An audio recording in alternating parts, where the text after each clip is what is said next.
येन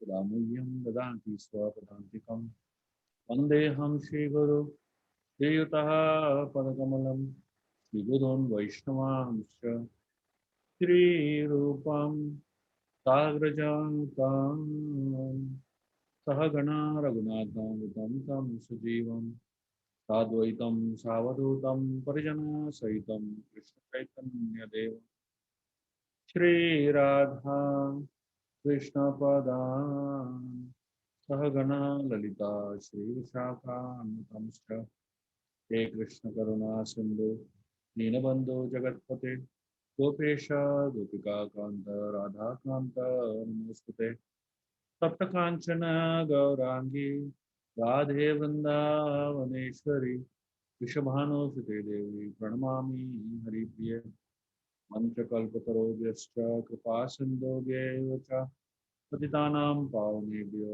वैष्णवेभ्यो नमो नमः।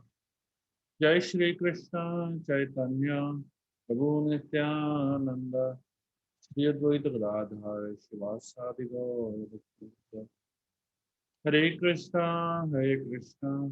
कृष्ण कृष्ण हरे हरे हरे राम रामो Hare Hare Krishna.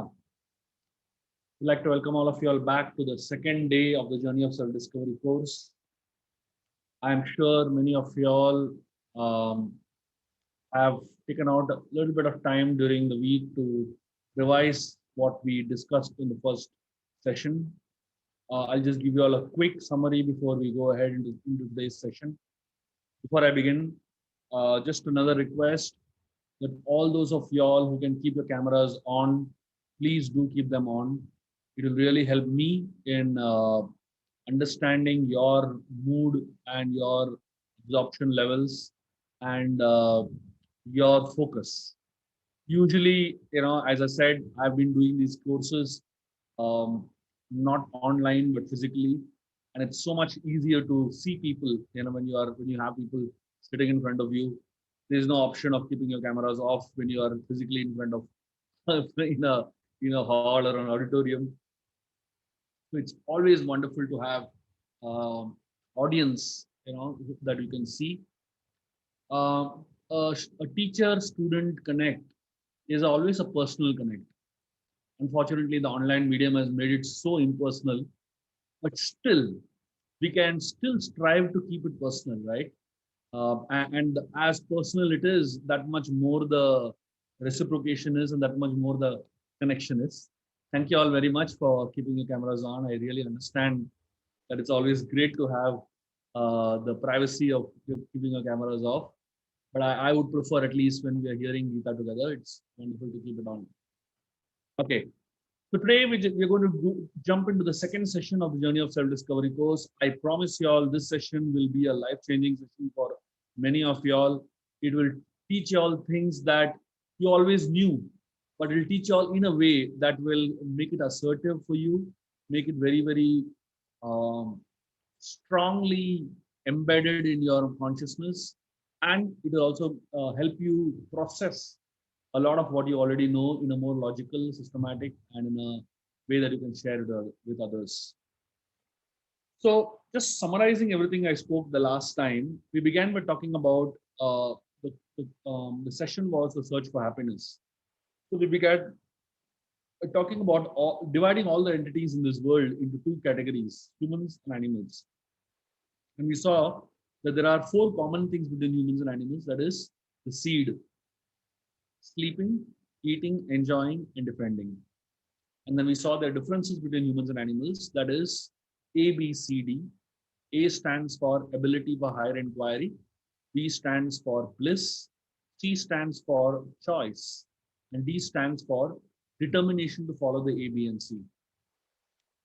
And then we saw that um, for all of us to experience happiness in our life, we need to overcome problems. But problems itself is of two types: real problems and relative problems. If you overcome relative problems, you experience relative happiness. When you overcome real problems, you experience real happiness. So then we defined what relative problem and real problem was. We defined relative problem as one man's food is another man's poison. So what may be a problem to you may not be a problem to me. That's why it's called relative in nature. So if I solve my relative problems, I'll experience happiness, and that's called relative happiness. So what are the real problems? Because we want to experience real happiness, we need to first understand what real problems are, and we define real problems as seven things: birth, old age, disease, death, and then there were three others. Adi Atmik Klesh, misery is caused by the body and the mind. Adi Bhautik Klesh, misery is caused by other entities. And Adi Daivik Klesh, misery is caused by natural disturbances. If you solve these seven real problems, you'll experience what is known as real happiness. So the world today offers us three temporary solutions. They are not permanent solutions, they're temporary solutions. What are the three temporary solutions? First is known as scientific advancement in sense gratification.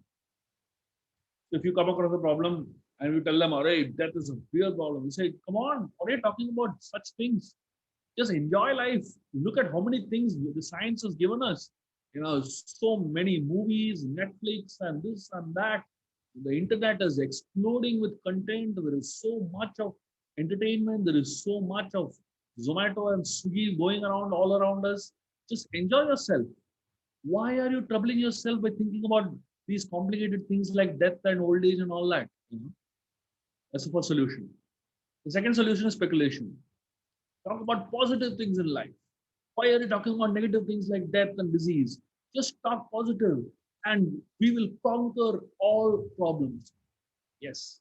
Positive thinking is very good. It helps in solving many relative problems in life. But as far as real problems are concerned, no matter how positive you think, you can't solve them. The third is known as superficial religious rituals. There are many people who believe in superficial religious rituals, and these rituals are great to some extent, and these rituals help us in some aspects of life. But as far as dealing with the real problems of life, these superficial religious rituals actually don't help us at all. Therefore, the question is, what is the permanent solution? And then we spoke about the story of the father who losing his son, and then so no matter how much you try to entertain the son, entertain the child, give him things, give him facilities, but unless and until the child actually has connection back to his father, he will not be happy. That's exactly what our solution is. The permanent solution is connect us back to God, who's our real father. So we are all searching for the right thing, which is happiness, but in the wrong place, which is this place. The material world is called Dukkhalai, place of misery. We cannot find real happiness in Dukkhalai. So now the question is there a Sukhalai? First of all, is there Father or God? So our whole theory falls apart if you're not able to prove that there's a God existing, right? So now today's session is going to be, does God exist? Now this is a question that has been asked a million times in the past, and it has been answered by so many ways. The question now we're going to really talk about is, does God really exist? If you ask any human being today, does God really exist? Some people say yes, some people say no. Even those who say yes, they are not confident. Even those who say no, they are not confident. It's a very confusing question because it doesn't have a very conclusive answer as such. Both the sides, there is confusion. So here we're going to talk about this question first in great detail. So a lot of people in this world don't believe in God. And there are a lot of people in this world who do believe in God. Those who do believe in God, they believe in God for four reasons. Here are four reasons why we believe in God. And no matter who you are, whatever reason you have to believe in God, it will fall under these four. The first reason why people believe in God is because they have a lot of desires and they want somebody to fulfill their desires. You go to Tirupati Balaji, and there is a huge line standing over there. I mean, what do you think those people have gone there for? 99.9% of them, they have a big list in their pocket. And they are there simply because they want somebody to fulfill their desire. As simple as that. If they find somebody else to fulfill that desire, they'll go there. Anybody who's ready to fulfill the desire, they'll go there. As simple as that. That's one of the reasons people believe in God. In fact, in Andhra Pradesh, there is a temple known as Visa Balaji. I don't know how many of you all have heard of this. So this temple is very highly visited by people who are applying for US visa. And there's a strong belief that if you go to this temple, you will get US visa. Now imagine the name of the temple is Visa Balaji, And that is the extent to which people believe in connection with their desires, basically. So the first reason why people believe in God is because they have desires and they want somebody to fulfill the desires. The second reason they believe in God is because there is something known as the unknown. There's a fear of the unknown. And because there's a fear of the unknown, people say, why take a chance? Might as well believe. So that fear of an unknown pushes a lot of people to believe in God. So if that unknown becomes known, they will stop believing, basically. So as long as there are a lot of things unknown, you will find a certain section of people believing in God. The third reason why people believe in God is known as peer pressure. Everybody believes in God. If I don't believe, then what will happen to me? So just because everybody believes, so many people believe, you go to these Kumbh Melas, unbelievable number of people there, And when you look at these Kumbh Melas and Jagannath Rath Yatras and all, you start thinking, Arey, so many people, they are mad or what? They must be believing in God. So many of them, then surely I should also believe. That peer pressure, of wanting to, fall in a certain society, fall in a certain norm, makes us believe in God. Um, a lot of people believe in God because what to do, mother, father believes, I have to believe. What to do, husband, wife believe, we have to believe. So it's just a pressure, basically.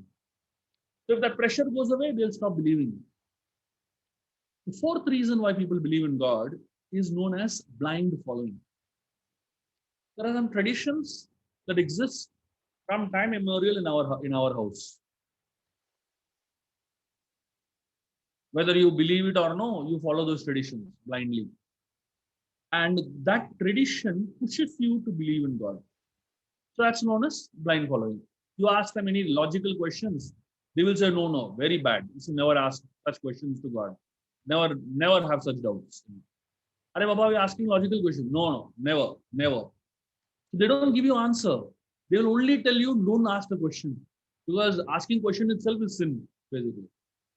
So a lot of people just blindly believe because there's a certain tradition that they have to follow. And it's very interesting when you look at from a more logical perspective. One time, a sadhu came to a village, and the sadhu went to this village and he asked all. So the sadhu was a quiet sadhu, very hardly spoke anything. So these villagers, he came from the Himalayas, many years doing tapasya there. These villagers wanted to hear from him some harikatha, some lectures. So they asked him, "Can you please give some lecture to us?" This sadhu was least interested in speaking. So he asked them a question: how many of you all believe in God? Everybody put up their hand. Full village, 100% put up their hand. So the sadhu said, if all of you all already believe in God, why should I speak? He got up and left. These villagers were bewildered. They somehow next day convinced him to come back again. Next day he came back and sat. And he asked same question again. How many of you all believe in God? Nobody put up their hand this time. So he said, oh my God, so many atheists are there in front of me. I might lose my faith. And he ran away. So now the villagers were really irritated. I mean, they went and called him third time, somehow convinced him to come. And he came and sat there. This time the villagers had made a plan. So he asked, how many of you all believe in God? Half the people, those on the right side, they raised their hand. And those on the left side, they didn't raise their hand. So this fellow said, all those who people believe in God, explain to those who don't believe in God. And he went away again. This is usually what our situation is. If you ask in India, do you believe in God? Usually the answer is a very confused answer. It depends on where you ask. If you ask that question in a temple, everybody will put up their hand. You ask the same question in a pub or a disco, nobody will put up their hand. Depends on where you ask the question. Yeah. It doesn't depend on who you ask. It depends on where you ask. So this kind of faith is known as circumstantial faith. We are faithful, but depending on the circumstance in which we are. If the circumstance is correct, we are faithful. If the circumstances are wrong, then we're not faithful. A lot of people just use faith as a tool. Like I remember when I was, in my engineering college, at the end of our academic years, when we were completing, there were a group of people that came for doing interviews, campus interviews. So there was one guy in our college who was a notorious fellow, complete atheist. But one day he was running around the campus asking for tilak to put on his head. So everybody is wondering what's wrong with this fellow. Why is he running around like this, looking for tika to put on the head? Then later on, we came to know that he saw the interviewer go in, and the interviewer had tika on his head. So he thought if I put tika and go, I will get job. So this is typically what India normally is. According to the situation, my faith changes. If I am associating with people who are having a lot of faith, then I also show that I have a lot of faith. If I'm associating with people who are atheists and who don't have any faith, then I also show that I don't have any faith. Some people go to another extent. Like there was one dentist whose clinic was being inaugurated. And just during the inauguration of his clinic, he arranged for a Satyanarayan Puja. So all his friends asked him, Are Baba, you are an atheist. How can you do Satyanarayan Puja in your clinic? What sense it makes? He says, see, this Satyanarayan Puja cost me 1,000 rupees. And if by any chance God is there, he's happy in 1,000 rupees. And I'm also, I don't have any anxiety basically. So just not to take a chance, they get it done, essentially. So this is another thought process, why people do whatever they do in terms of rituals and having their faith in God. Those who don't have faith in God, those who actually don't have faith in God, there are only three reasons why you don't have faith in God. Other than these three, there is no other reason you should not have faith in God. But these are three main reasons why people don't believe in God. See, India is such a place, whether you want it or not, you end up believing in God only. Even an atheist will say, thank God I'm an atheist. That is the extent to which, this thing is inground in us. Like there's one German guy who came and spent many years in India, and about 4 years. They were returning back to Germany. And somebody asked him in the airport, 4 years you spent here, what did you learn in this country? 4 long years. He said, I have learned that God exists. They said, wow, did you read some scripture? Did you visit some holy place, Haridwar, Varanasi, Vrindavan? He said, no, nothing like that. He said, I have visited many government offices. And I realized nobody does anything, but still the country is running. I have full faith now God exists, basically. So the whole idea of believing in God is a very natural idea in India. But if anybody says that we don't believe in God, these are the three reasons why we don't believe in God. The first reason is there is no proof for his existence. Show me a proof, I'll believe. They will say, Abhi khada karo idhar. Make him stand in front of me. 100% I'll believe. So they want logical proof. Second, they want to see God. We cannot see God. Therefore, we don't believe in God. We don't believe in anything that doesn't exist. So first is no proof for the existence of God. Second is we cannot see God or no one has seen God. The third reason why we don't believe in God is how can we believe in a God that allows so much suffering and evil to exist in this world? This is the third reason why people don't believe in God. If God exists, why is there so much suffering existing? If God exists, why are there bad people existing? If God exists, why do bad things happen to people? Therefore, we don't believe in God. So these are the three reasons why people don't believe in God. Today, we're going to discuss the first two reasons. No proof for the existence of God, and second is show me God. These are two reasons we're going to discuss today. The third reason we're going to discuss on day 5. On day 5, you'll get a very clear understanding. If God exists, why is there so much suffering in this world? Okay. So let us first logically understand the proof for the existence of God. If God exists, what is the proof? Can you show me some tangible proof? So here are some proofs for the existence of God. The first proof is known as creation implies a creator. So any kind of creation in this world always implies that there's a creator existing. Like for example, just to give you an example, the inventor of this of telephone is Alexander Graham Bell. The inventor of Who is the inventor of the steam engine? James Watt. Who is the inventor of the telescope? Galileo. Who is the inventor of the light bulb? Everyone knows, Thomas Edison. Now, who is the inventor of this, the solar system? The usual answer that we get is no one. I say, it came by chance. One time, Newton was in his house, and he had created a beautiful model of the solar system.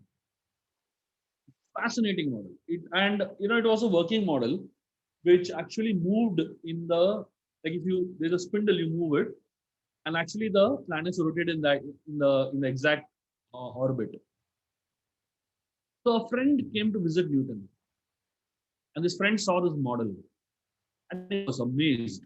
He kept rotating it, looking at how the planets are moving, and he was really amazed. So he asked Newton, who made this? And Newton told this man, it came by chance. Today morning when I got up, it was just there. And I don't think it has any purpose. It's just like that.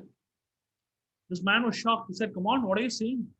It is such a perfect model. And you're saying it came by chance. How can it come by chance like that? Newton said, see, this is only the model of the solar system. If the entire solar system can come by chance, why can't the model of the solar system come by chance? So we have a tendency to believe a lot in what we are informed.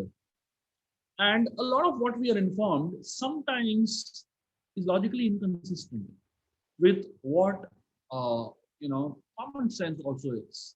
Like for example, let's just look at this. I'm sure many of you all who are science students understand the Big Bang theory. I'm sure somewhere in your school, college days, somewhere in your children's science books, you would have come across the Big Bang theory. And I'm going to tell you all something interesting about the Big Bang theory. The Big Bang theory says everything began with a bang. There was, the beginning of creation, there was one small point within which there was infinite temperature, infinite pressure. And at some point, there was a blast. There was a big bang. And, then after the bang, things started falling in place. And slowly, the universe developed. Let me introduce you all to the Big Bang construction company. So this construction company has a very interesting way of constructing apartments, houses. What they do is that they put a dynamo on the ground and they create a huge blast to the dynamo. And after the big blast happens, next day morning, they come and see there's a 100-story building ready. You think such type of construction can happen? After a blast, construction doesn't happen, destruction happens. So the question that Big Bang Theory does not answer are many. There are many logical things that Big Bang Theory doesn't answer. The first question is, where did that point come from? No answer. So usually, the difference between science and faith or religion is that in science, they say everything began from a point. And in religion, they say everything began from God. That's the only difference. Otherwise, everything else is the same. Either you have to believe in a point or you have to believe in God. That's all.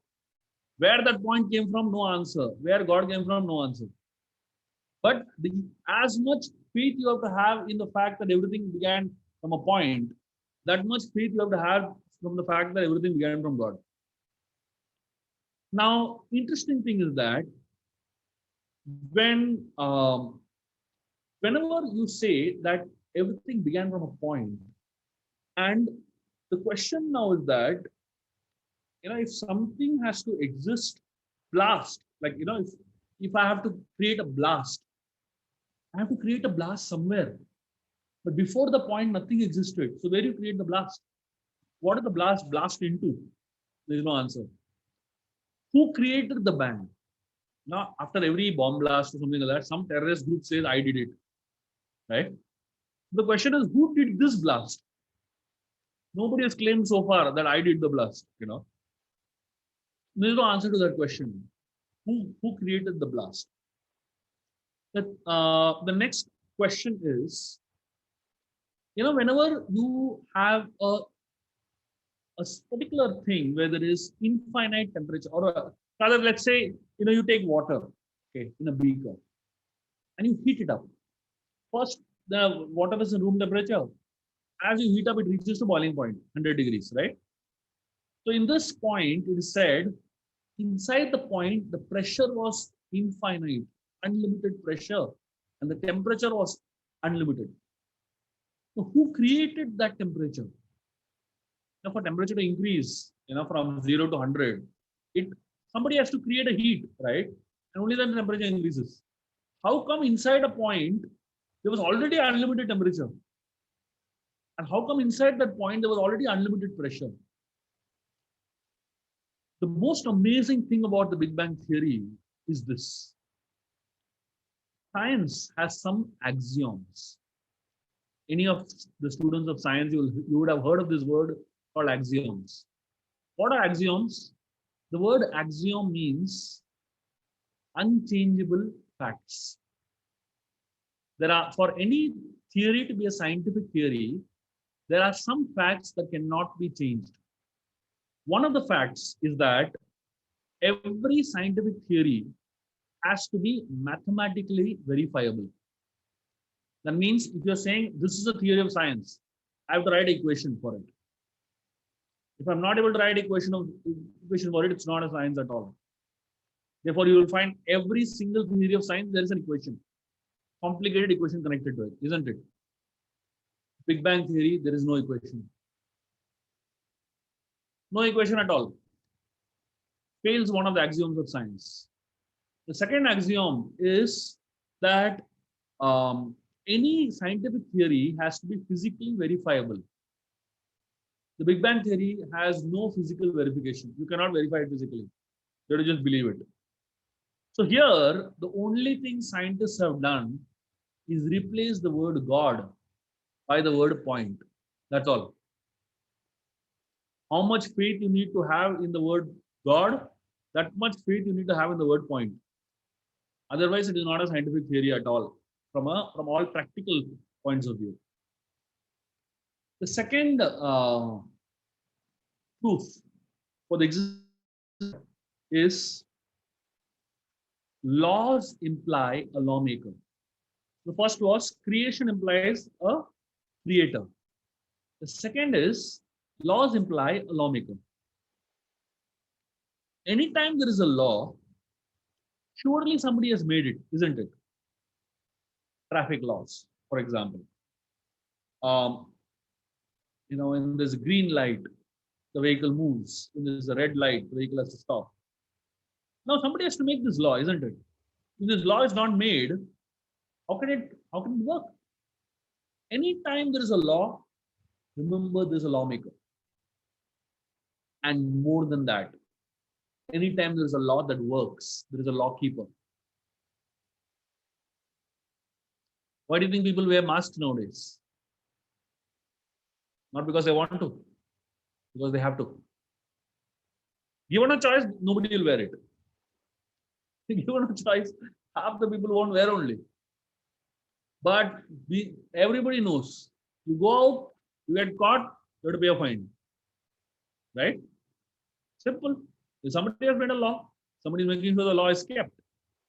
Laws imply a lawmaker, and laws imply a lawkeeper. Traffic light. Why people follow traffic lights? Not because they want to, because they have to. Given a choice, everyone will break signals. Now imagine there is a signal, red light, and there is no one there. And all of you all can imagine the situation, right?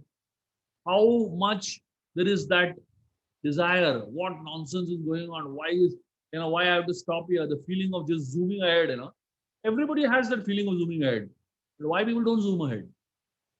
Either there's a policeman standing there, or there's a camera somewhere. You will get a fine. Simple. Law implies a lawmaker.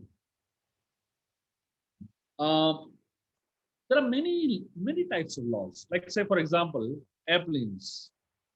There is an air traffic controller, right? The air traffic controller makes sure that there are no accidents. The air traffic controller tells which plane to land and which plane to take off. They make a plane roam around in the sky many times. For an hour, plane is roaming around in the sky. Why? Regulations. There are 50 planes that have to land in 1 hour. The air traffic control has to really regulate it. Otherwise, there will be so many accidents. And all the planes follow it. And the accidents are so less simply because there's somebody who's there who's making sure the laws are followed. I'm sure you would have seen the way planets work. Have you come across situations where one planet collided against another planet by mistake? Yes, थोड़ा सटक गया, जाके टकरा गया. So have you ever experienced, some planet coming and banging on Earth very badly suddenly? Sorry, by mistake, No, you will never. In fact, if there is a meteor going to fall on Earth, you can predict it 10 years before. You can predict it 100 years before, right? That is the kind of precision to which the laws work. If there is so much precision in air traffic control, making sure that there is no mistake that happens and no accidents happen, how much more precision is there in the higher realms in terms of the the way in which things are moving? Laws imply a lawmaker, laws imply a lawkeeper. Newton discovered the law of gravity. Even before Newton, apples were falling down. It's not that suddenly Newton discovered it and then apples started falling down. Before the apples were flying to the sky. The apples were always falling down, whether you want it or no, whether Newton agrees or no. In fact, somebody says Newton died after watching Rajinikanth movies. Because in Rajinikanth movies, no laws of his are followed. All laws are broken. Except in Rajinikanth movies, everywhere else laws are followed. There is always a law that is followed very precisely. You look at the laws of physics, optical illusion, or optical laws, refraction, reflection. perfect everywhere they work. Whether you're working in, looking at them in a science laboratory, whether you're doing it at home, anywhere you do the same experiment, it will get the same result. Um, Law of thermodynamics, so many laws are there. Laws of mechanics, so many laws, and all the laws are perfectly in sync. They are perfect and they're complete. So now, who makes sure that these laws work? Have you ever come across a particular place where gravity doesn't work? You go there and you start floating suddenly. At least in the Earth's hemisphere, it works. Once you leave the Earth hemisphere, another set of laws work. Who makes sure those laws work there? When you go to the moon or you go to any other part of the space, there is no gravity. How do you make non-gravity exist in space? Who makes sure there is no gravity there? So every time you see a law working, understand there is a lawmaker, and understand that there's a law keeper. And every time you come across a law that has not broken for centuries together, remember it takes efforts to keep the law working, right? One law in our streets, it takes so much efforts to make sure it works. What to speak of the higher laws? What to speak of the natural laws in this world? It takes effort to keep any law in place, to keep any order in place. It takes efforts. Get outside in your own family. Who makes laws in your family? Who makes the law that shoes should be kept in a particular place? Who makes the law that clothes should be kept in a particular place? Who makes the law that in the bathroom don't leave the soap on the floor? Somebody is making laws, right? And imagine there is nobody keeping those laws. What happens?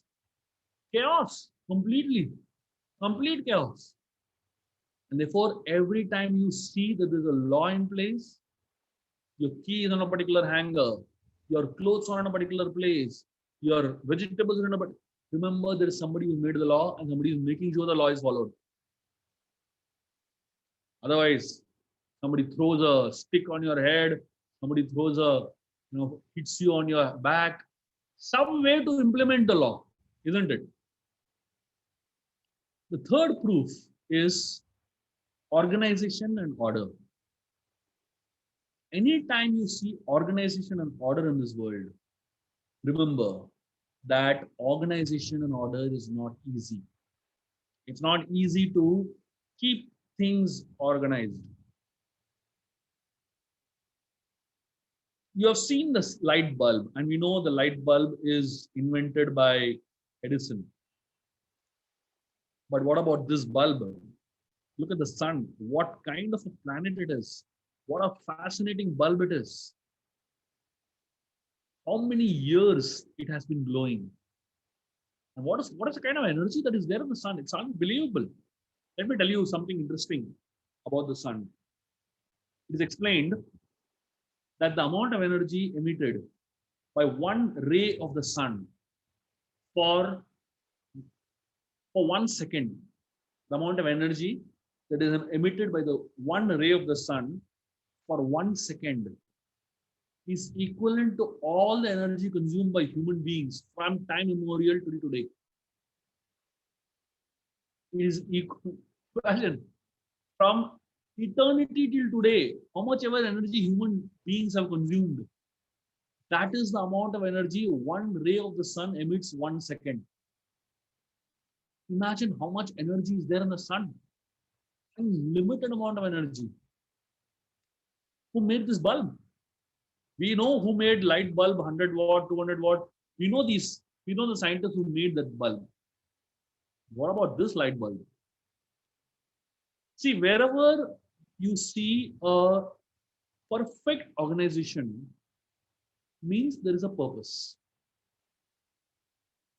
Anywhere you see perfect organization, remember there is somebody who's organizing it and there is a purpose behind it.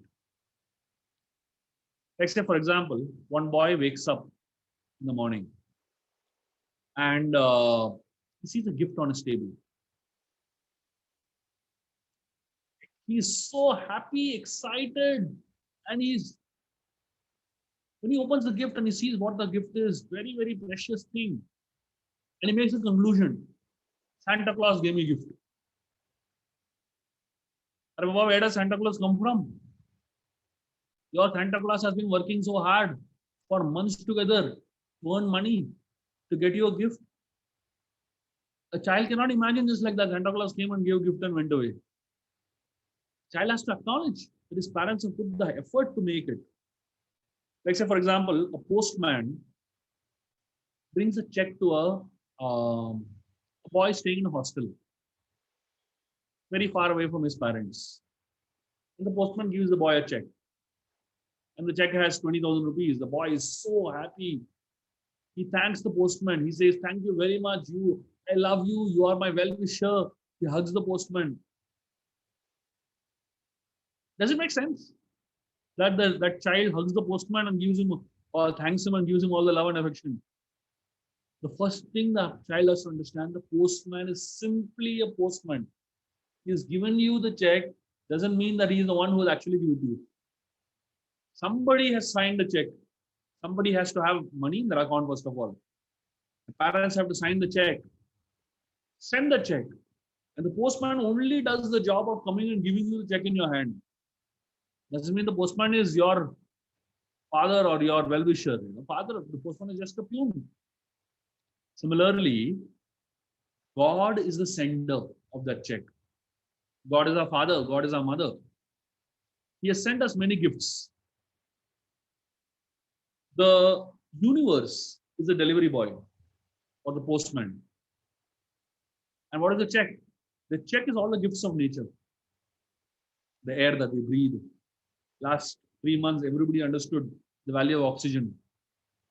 The air that we breathe, the water that we drink, everything that is given to us, the sun, sunlight, rains, all the gifts of nature are given to us by God. And nature is just a postman. A lot of people say, "Thank you, nature, Mother Nature, and I love nature." That's all great. But remember, the nature is the postman who is giving you the check. Don't think that the postman has created the check. There is somebody who has created the check. And then the postman just delivers it to you. The sender is out of sight. Doesn't mean the sender doesn't exist. Father is also out of sight. Doesn't mean that I hug the postman and thank the postman for everything. I need to thank my father also. Yes, the postman is important to us because the postman has been the messenger, has actually got the check to us. But unless and until I thank the person who has sent the check, I'm not completed the cycle of gratitude. So everything in this world is so precisely organized. The organization is so perfect. As I said, to create a light bulb, how much organization is needed? Amazing amount of organization, isn't it? Edison had a laboratory that was the size of 4 football fields. Such a massive lab, churning out inventions one after another. If he was not organized, he would not have created what he created. So anything that is organized gives you results. Nature does not work by chance. Nature is very organized. Let me give you some examples in nature. So let's take, for example, a syntax tank. I'm sure all of you all have a syntax tank in your house, right? Syntax tank stores huge amount of water, 50,000 liters, 100,000 liters, robust, heavy, stands in one place and gives water for years and years and years. Have any of you all have experienced a syntax tank with a hole in it? One syntax tank with one small hole in it becomes literally useless. You have to throw it away, isn't it? Very limited that you can actually use the syntax tank. But look at this syntax tank. Lightweight, doesn't occupy your space, floats in the sky. And if a plane goes through a heavy cloud, the cloud splits into two and both the clouds are functioning. You don't see that, plane goes through a cloud and all the water leaks. No. Imagine what kind of design this is. What kind of technology this is. Has human being ever tried to create a cloud, syntax tank that floats in the sky? I mean, we all have iCloud accounts, all our data is in the cloud. But other than data being in the cloud, water being in the cloud is still yet to be invented by us, right? We have not created a lightweight syntax tank that holds billions of liters of water and is hanging, floating in the sky. We have not created a syntax tank that can split into two and become two separate syntax tanks. And yet, we find that in nature. It exists. Such a tank exists. And we all have seen, I mean, look at the number of days that it has been raining, at least in places like Mumbai. Last 1 month, non-stop rain. How much water is there up there in that tank? I mean, one day we don't have water in our syntax tank, we get panicky, right? Here is a tank that has been raining for like 1 month non-stop, literally. We all like fruity Tetra packs, small Tetra packs, so convenient, to carry around, doesn't leak, it does, you can just take it anywhere, and exact quantity of juice that you need, that much is there in that Tetra pack. Look at nature's Tetra pack. Mango, the size of the mango and the quantity of stuff in that mango is exactly perfect for one human being to eat and relish. Doesn't leak, very nicely packaged. Have you ever found, one of the mangoes that doesn't taste like a mango? Sugar kam ho gaya, sugar zyada ho gaya. You will never find. Always perfect.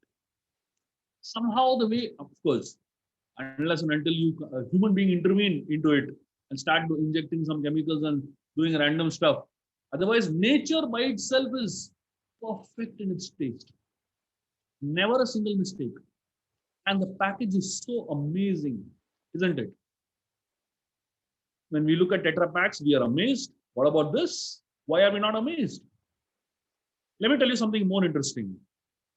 Here's an animal, the giraffe. I'm sure all of you have seen giraffes in the zoos and whatever. But let me tell you something amazing about giraffe that you will never know. The giraffe is the longest, tallest animal, obviously. Sometimes the neck of the giraffe extends up to a couple of floors in height. It has the longest neck in the world. The heart of the giraffe is 11 kilos. That's the weight of the heart of the giraffe. And the size is 2 feet long. Why? It has to pump blood right till the head of the giraffe, till the top floor.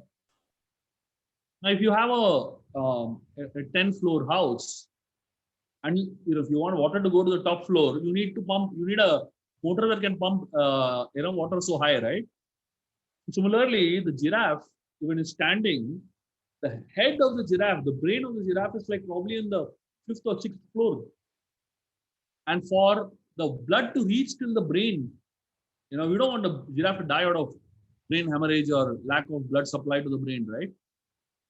The heart has to be that powerful to pump blood to reach the top floor. That's why it has 11-kilo heart. And it has a heart that is 2 feet long. And now imagine when the giraffe bends down. The giraffe bends down to drink water, which it has to at some point, right? When it bends down to drink water and its head is right on the ground, and if the heart is pumping at the same speed, what happens? The blood will shoot out of its head. It will die. The giraffe will die because the pressure at which the blood is being shot is so high because it has 11-kilo heart. Therefore, the giraffe has something known as a one-way check valve. And this one-way check valve, what it does is that it stops the blood flow from going to the brain of the giraffe when the giraffe bends down. It closes the valve. As soon as the giraffe bends, the valve closes. And the giraffe has something known as a spongy tissue in its neck. Spongy tissue, it's like a sponge.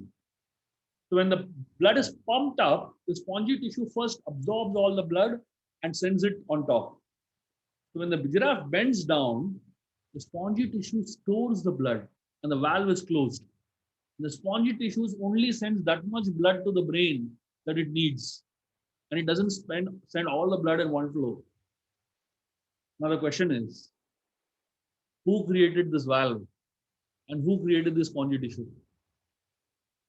Now, if you say by chance it came, you're actually insulting the brain of somebody who has done so much effort in creating that spongy tissue and creating that valve. If a scientist can get the credit for the smallest inventions, so many patents being filed every single day. I I do from here to this little bit I change, I file a patent. Small change. I mean I've been a patent lawyer. I've filed hundreds and thousands of patents in my life, and I know how every single small thing that you do, you want to claim rights for it.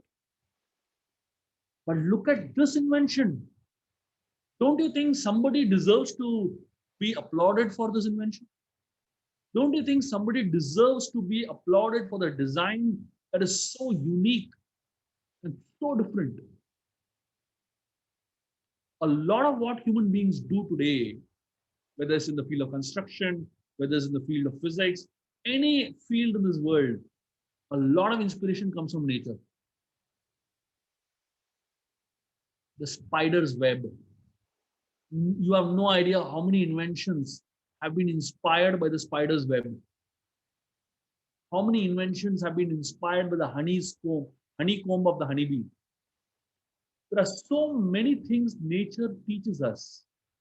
And here, the question simply is, how did nature develop such a fascinating ideas, basically?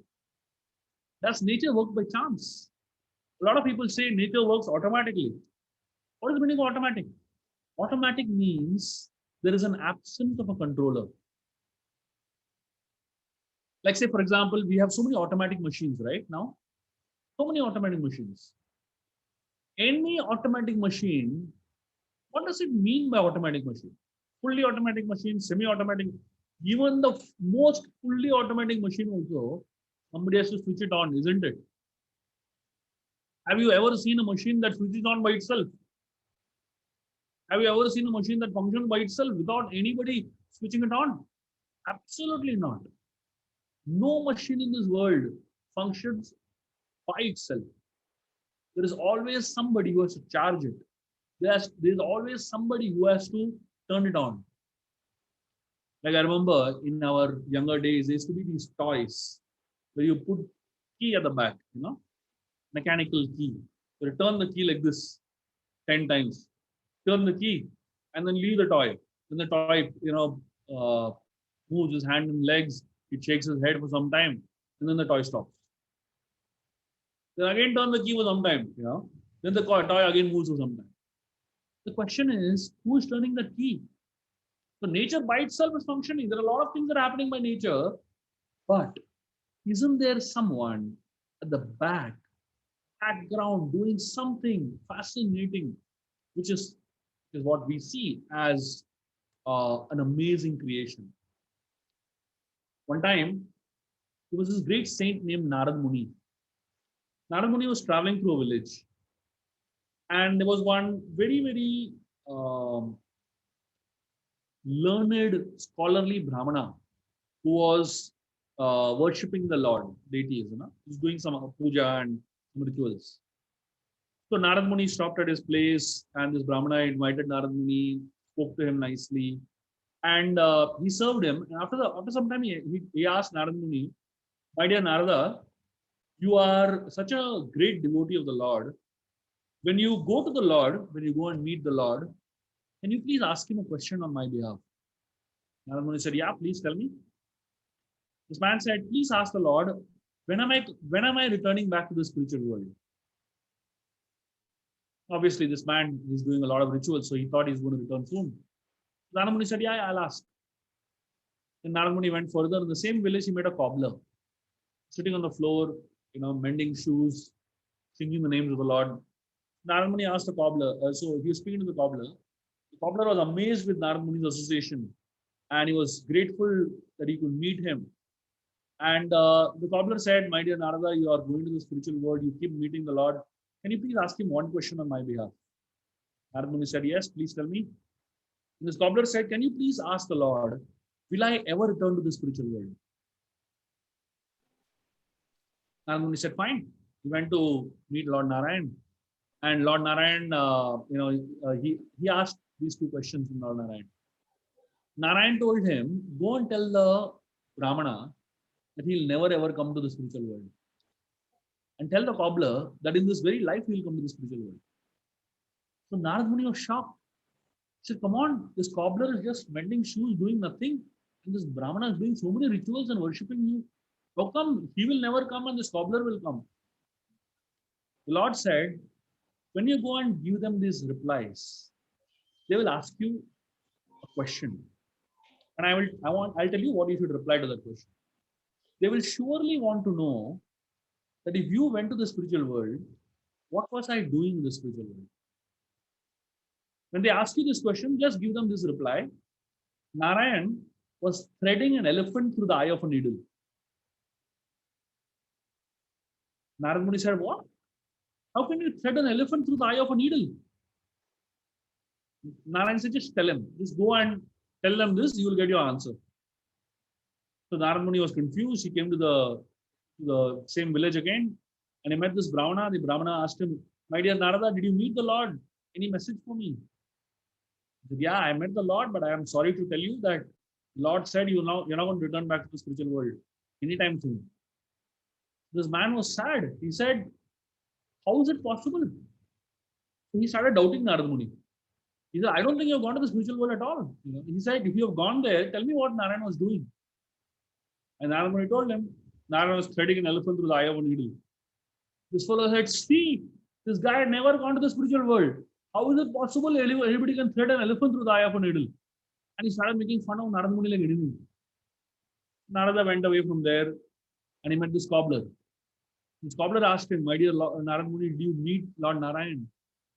And the cobbler was very eager. So Narad Muni said, "Yes, the Lord said that you're going to come back in this very lifetime." This man was so grateful. He said, "Thank you very much. I'm so undeserving, but the Lord is so kind." He said, "Please tell me what my Lord was doing there." Narad Muni told him the same thing, threading an elephant through the eye of a needle. And this cobbler started singing and dancing. He said, "God is so great. He can do anything." Narad Muni said, "Hey, wait a minute. Do you actually believe it? Do you actually believe that God is threading an elephant through the eye of a needle? I mean, are you out of your mind?" This cobbler, in all his innocence and faith, he said, "My dear Narada, what can the Lord not do?" He pointed out to the banyan tree under which he was sitting. Is this massive banyan tree? If the Lord can fit such a big tree into a small seed, tiny little seed, then why can't the Lord thread an elephant through the eye of a needle? Now when he understood, this guy, he is not just having faith, but he has logic also in it. So the idea of continuity, the idea of creation, and the idea of design is such an amazing idea. If you just sit and observe nature, observe the world around you, and observe the design in nature, you will be convinced that God exists. Intelligent design implies an intelligent designer. Any design in this world implies that there has to be a designer behind it.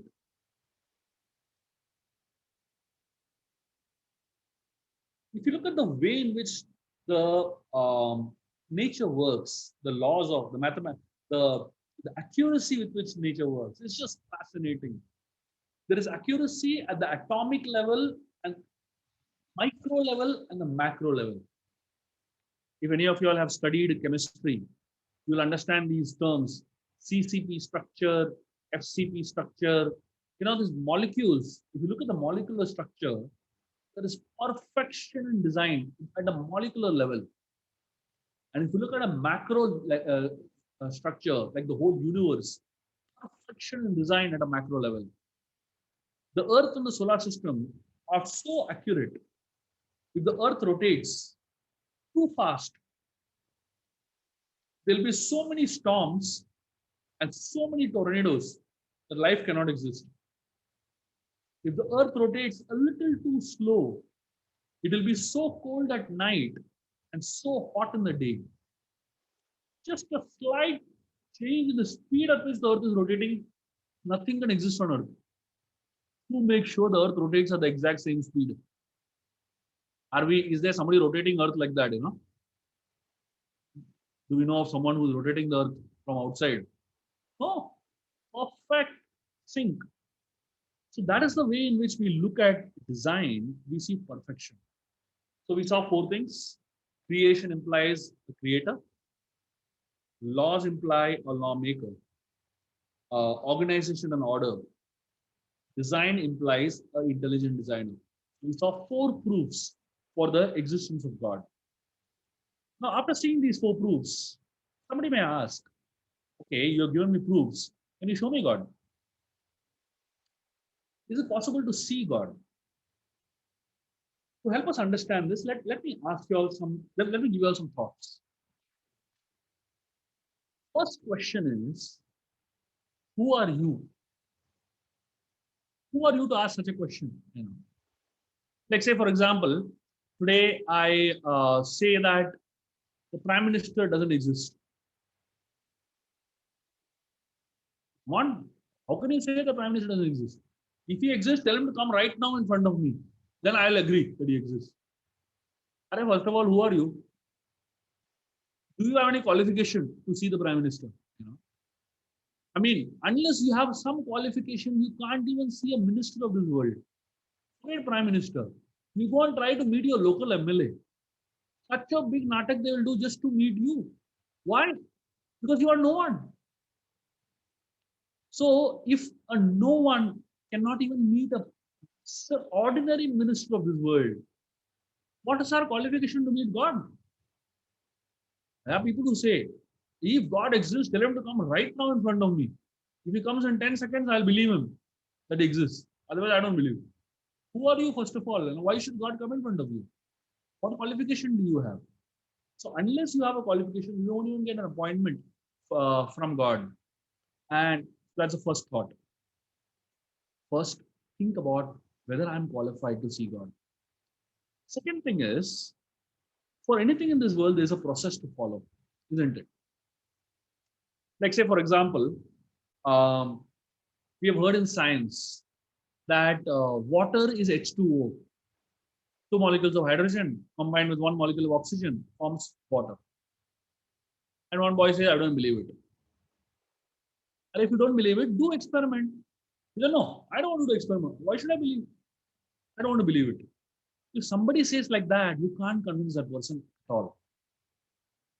For anything, there is a procedure. Every science has a procedure to help you find a particular result, get a particular result. If you are not ready to do that procedure, you will not get that result. A lot of people do not want to follow a scientific procedure, but they want scientific results. For in science, everything has a particular apparatus. Like say, for example, to measure alkalinity and acidity of a substance, there is a litmus paper, isn't it? For measuring distances, like small short distances, there is something known as vernier calipers. For looking at a microorganism, there is a microscope. If I want to see a microorganism, what do I need? I need a microscope. I can't use instrument of another science and say I will use a vernier calipers to see a microorganism. Doesn't work. Every science has a particular instrument, apparatus, and a particular procedure. You use the apparatus, follow the procedure, you will get the results. Similarly, if you want to see God, there is an apparatus, there is a procedure. If you use the apparatus, follow the procedure, you will get result. But you know what the problem today is? People want to say, I want to see God now with my own eyes. I will not follow any procedure. I will not use any apparatus. Come on. If in science you cannot get results without following a particular procedure and using a particular apparatus, how come you are expecting the same thing when it comes to spirituality? Even in spirituality, there is a process and there is an apparatus for you to get a result, which is seeing God. If you're ready to follow the process, if you're ready to use apparatus, then you will get the result. If you're not ready to follow the process and not ready to use apparatus, you will not get the result, no matter how much you demand for it. The third thing is you need a certain amount of purification of the mind to be able to deal and be able to see someone who is so pure and so perfect. Unless and until you have that purity of your mind, you cannot expect to see God. Unfortunately, our mind is so dirty. With a dirty mind, how can we expect to see the purest form of the Lord? The Supreme Lord is so pure. How can I expect to see with the situation in which our mind is right now? None of us have any kind of control of the mind. And because we do not have any control of the mind, for us to be able to focus on something that is so high and so elevated is almost impossible. So these are three reasons that you cannot see God. First is you don't have a qualification. Second is you're not ready to follow a process. And third is your mind is not pure at this point and not ready at this point. When you get qualified, when you follow a process and your mind becomes pure, you will be able to see God. Now, it's okay if you're not able to see God, but there is another way of being able to see God. This is known as the theory of cause and effect. What is the meaning of the theory of cause and effect? It's a very interesting theory. If I cannot see something, what I cannot see can be seen by what I can see. Like, for example, let me give you some examples, okay? You're seeing a fan, and you see a fan rotate at full speed. You're seeing fan rotate at full speed, but what you can't see is you can't see electricity. Can you see electricity? If somebody says, show me electricity, can you see electricity? You can't, isn't it? Can you see a mobile signal ray? All of us use mobile signals, right? You are told that the mobile signals work at a certain frequency, and the rays are there all around us. Somebody says, show me the ray of mobile signal. And Baba, you can't see the ray. You can see the effect the ray produces. You can see the effect the thing produces. Like say, for example, you see an arrow shooting at full speed. Our arrow is whizzing past. You may see the effect, but you don't see the cause. You don't see the person shooting the arrow. But if you see the arrow has been shot, you should know that somebody has shot it. If you are seeing the effect and cause, like say if you are seeing a puppet show and you see these puppets dancing and jumping and beautifully performing, children are amazed by how the puppets are moving around and how they're performing. But adults know that there is somebody on top who is pulling the strings. The children are amazed by the effect, but the adults know the cause, isn't it? So every time you see an effect, you should know that there's a cause behind the effect. The unseen is proven by the seen. You may not be able to see God, but when you see the way He's effective in nature, the way He is effective in our lives, if you see the effect of God all around us, you immediately can see the cause, which is God. So the cause can be seen by the effect. Just like you see a string of pearls, right? Pearl necklace. You can see the pearls are very beautifully strung together. But can you see the thread? The thread that is holding them together. You cannot see the thread most often. Any foolish person might assume that these pearls are just stuck to each other. But somebody who's intelligent, who can see beyond it, sees with a string holding all the pearls together. So we are seeing the creation perfect. We are seeing that the planets are perfectly rotating. We see that every animal is so perfect and complete. But can't we see the thread that is holding it all together? The invisible thread that is holding it all together. The unseen is proven by the seen. Now, so far, we have been talking about the proof for the existence of God.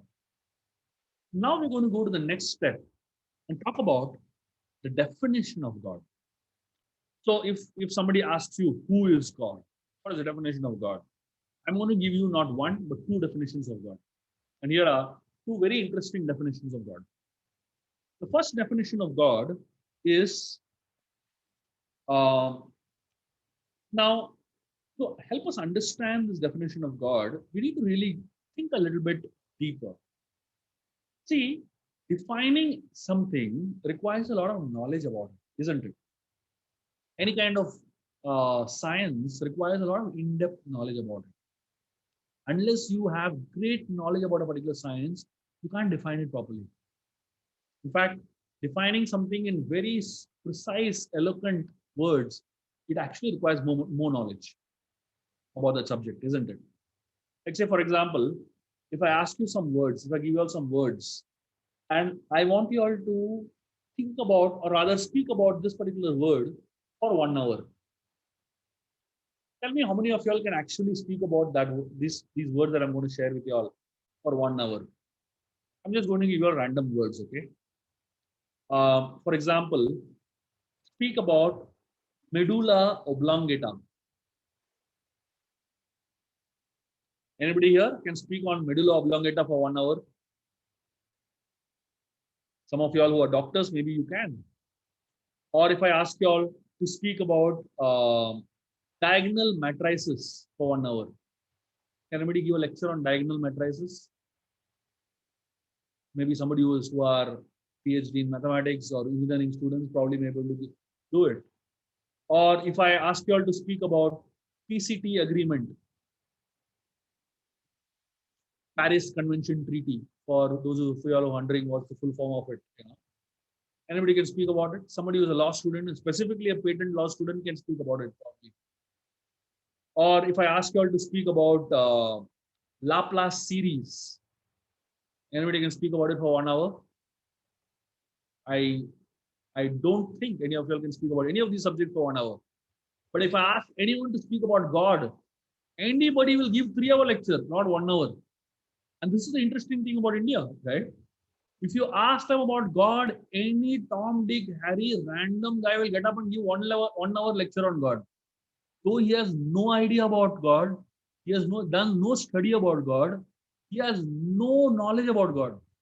But somehow he feels I'm qualified to speak about God. Is God so cheap that anybody and everybody can speak about him and get away with it? And whatever that fellow says is right. Therefore, just like for any other science, there is a formula, there is a way to study it, there is a way to understand it. Only then you can speak about it. Similarly, about the subject of God also, there has to be a very clear way to understand it. And that's what we are here together for. So I'm going to share with you all two definitions of God. The first definition of God is known as spec. SPEC. That's the first definition of God. What is spec? Spec stands for Supreme Source, Supreme Proprietor, Supreme Enjoyer, and Supreme Controller. Source, Proprietor, Enjoyer, Controller. SPEC. Let me explain what each of these words mean in detail. If everything is created by God, then who created God?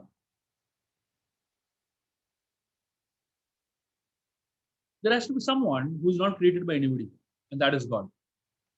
Like say, for example, a child is born. Who created the child? The father. Who created the father? His father. Who created his father? His father. So it goes back till you reach a point where there's one person who nobody created. That's God. So if somebody asks, So who created God? So if somebody has created God, then that person is God, isn't it? So God is someone who doesn't have a source, but He is the source of everything. So, for example, just to help you understand this in a more scientific way, I'm sure you would have heard of in science, there's something known as the law of conservation of matter and energy, isn't it? You know what the law of conservation of matter and energy says? It says that energy, matter and energy cannot be created or destroyed. It can be only transformed from one form to another. That means even energy cannot be created or destroyed. What to speak of God? Energy is only a manifestation of God. Even energy cannot be created, not destroyed. It can only transform from one form to another. So God is a creator, the source of everything that you see in this world. Creation means a point of time. Creator has to exist before the point of creation, before the time of creation. So God exists on a different plane. It's an eternal plane. The question is, why can't we see him? Like, say, for example, if there is a novel that you're reading, in the novel, you'll find that there are characters, there are timelines, there's a plot, there are scenes, so many things are there. But in the novel, can you see the author? The author is there, but he's not in the novel. He's the one who's created the novel. Similarly, God exists in creation. Everywhere you can see his hand. You can see the effect that he's creating. You may not be able to see him, but through the effect, you can understand that he exists. Similarly, the God is the supreme source of everything in this world. Whatever you see in this world, it originates from God. Like say, for example, you see water coming out from a tap. That water is coming to the tap from a pipe. The pipe is coming from a bigger pipe. And that pipe finally is coming from a river or from some source of water. And that river is coming from the water is coming the river from rains. So like that, there will be some point where it all ends to. And that source is God. As I spoke about children, like say for example, there is a land. Okay, owner owns a plot of land. He calls some laborers, gives them all the material, and he tells all the laborers, "Please make a house for me." And the laborers use all the material and build a house on the land in which the owner tells them to build a house. Now, who is the source of the house? Naturally, the owner is the source. The laborers cannot say, "Arey, we built the house, we're going to keep it." You only built it.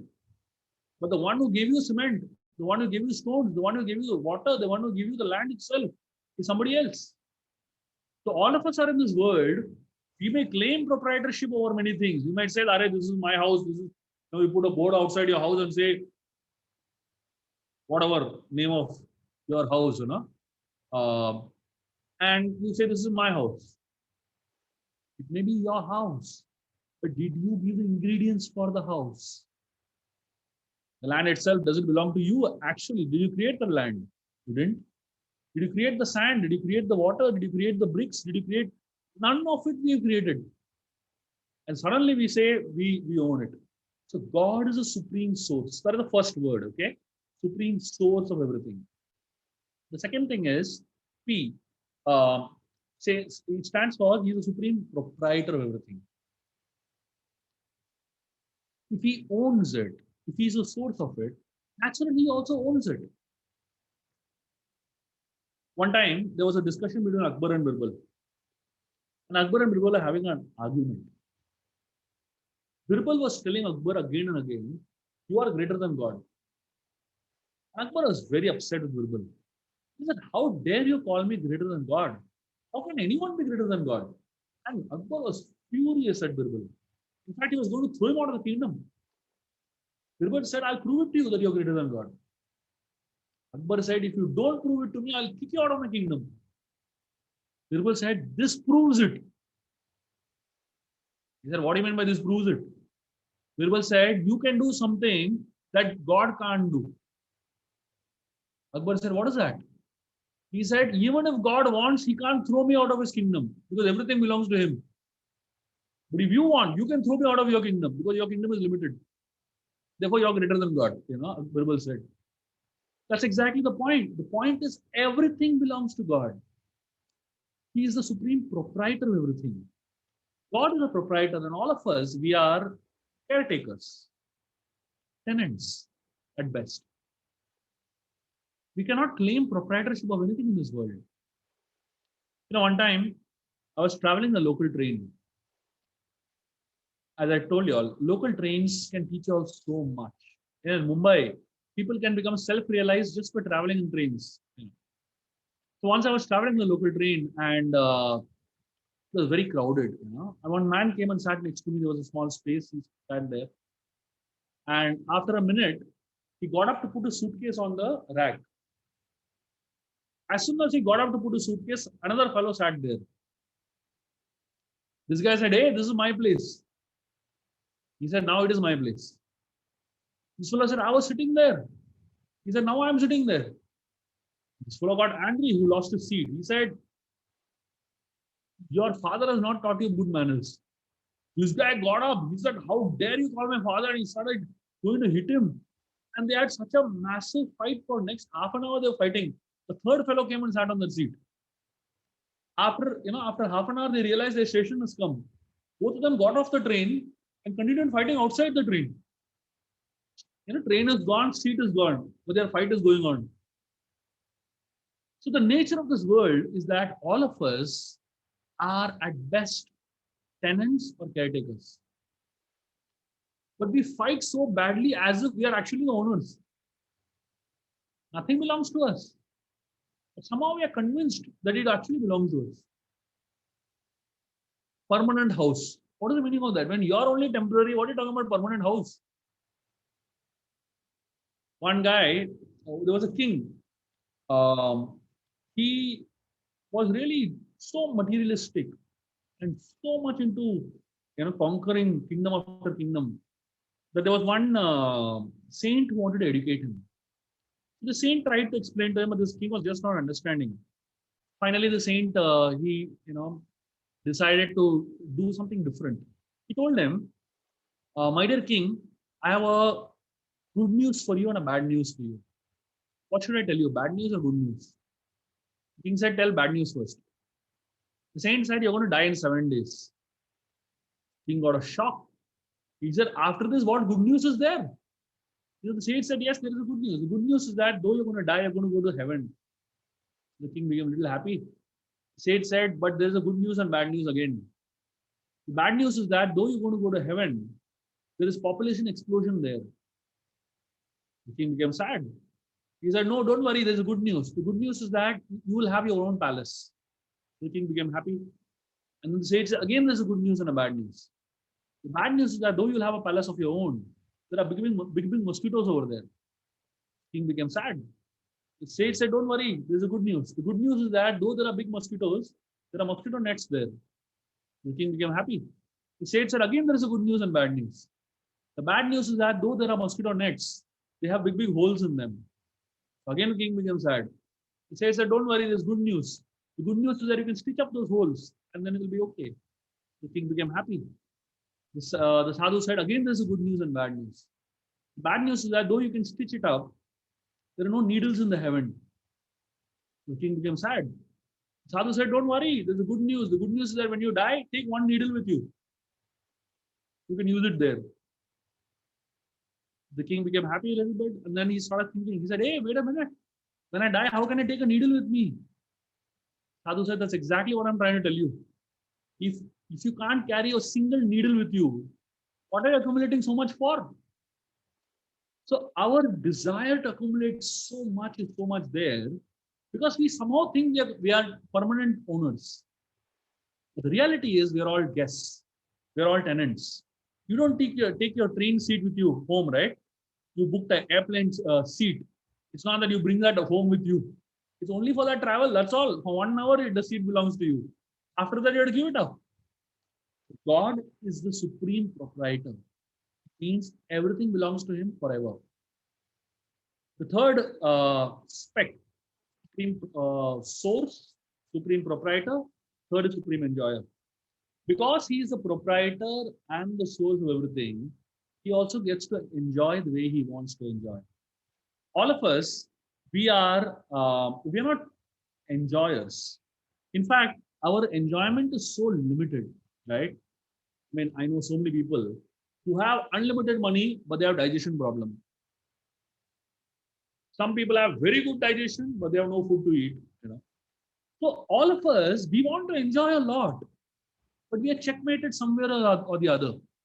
We cannot enjoy all the time the way we want to enjoy. But God is a supreme enjoyer. So He is not just the source of everything. He's not just a proprietor of everything. He enjoys the way He wants also. Like for example, a hotel owner employs a servant to work in his hotel. The servant washes dishes, goes and serves food, all that he does. And at the end of the whole thing, the owner will give him some food also, isn't it? But the owner can do anything in the hotel. He can sleep in the hotel, he can eat in the hotel. If he wants, he can sell the hotel also. He can do anything with it. There's a big difference between being a servant and being the owner of the hotel. So similarly, the idea of ownership is a very important idea because with that ownership connects the idea of proprietorship and enjoyership. So God is the supreme source, proprietor, enjoyer, and controller of everything. Human beings, we are tiny controllers. We control one family. At max, you can control one society. Some people can control like a street maybe. Some people can control a state. Some people can control a country. Some people can control the whole world. But nobody can say they are complete controllers. In fact, nowadays you can't even control your own family, isn't it? That's like the extent of control that we have nowadays. I mean, people are so fed up that they can't control anybody. So they bring a dog and they tie a dog and they take the dog for a walk saying, I am controlling at least this dog. So people want the feeling of being controllers in some way or the other. And if they can't control anything, they feel so frustrated. One guy said, I am the master of my house and I have my wife's permission to say so. So our controllership is so limited and so small. And God is someone who is the supreme controller. He has control over every single aspect of creation. So somebody who owns the plot and who is the source of all the material created a beautiful house. He is not just a proprietor of it, he is also the enjoyer of it. He's not just the enjoyer of it, he's also the controller of it. He can decide which sofa will go where, what is the color of the sofa. He can decide everything about that house. And therefore, this is the first definition of God. What is it? Spec. Supreme source, supreme proprietor, supreme enjoyer, supreme controller. SPEC. There's a second definition of God. The second definition of God is He is known as Bhagavan. The word Bhagavan comes from two letters, Bhaga and Van. The word Bhaga means in Sanskrit, the word Bhaga means opulences. Opulences. So there are six opulences that make anybody great. One means possessor. So somebody who possesses six opulences is considered Bhagavan. The first opulence is wealth. Anybody who is wealthy in this world is spoken about. Everybody speaks about him or her, right? Wealth is considered to be a great opulence. In fact, people are dying to become wealthy. People's aims of life are only to become wealthy. So the first opulence is wealth. God is not just wealthy, He's all wealthy. All wealthy means what? All the wealth in the world belongs to God, not just a little wealth. Somebody who is the richest person in this world is doesn't have the wealth of the second richest person, isn't it? He may be the richest, but all the wealth of the second richest person doesn't belong to him. But Bhagavan means somebody who possesses the wealth, all wealth in this world. So the second opulence is known as, so first is wealth, second is strength. So God is all strong. He's not just a strong man. He's the source of all strength. The third opulence um, is knowledge. Somebody who is very knowledgeable is considered to be that's a third opulence, knowledge. So God is not just knowledgeable; He is all knowledgeable. All the knowledge of this world He possesses. The fourth opulence is so first is wealth, second is strength, third is uh, knowledge, fourth is um, beauty. So there are many people in this world who have some beauty, but God is all beautiful. And the fifth opulence of God is so these are the opulences very quickly: wealth, strength, beauty,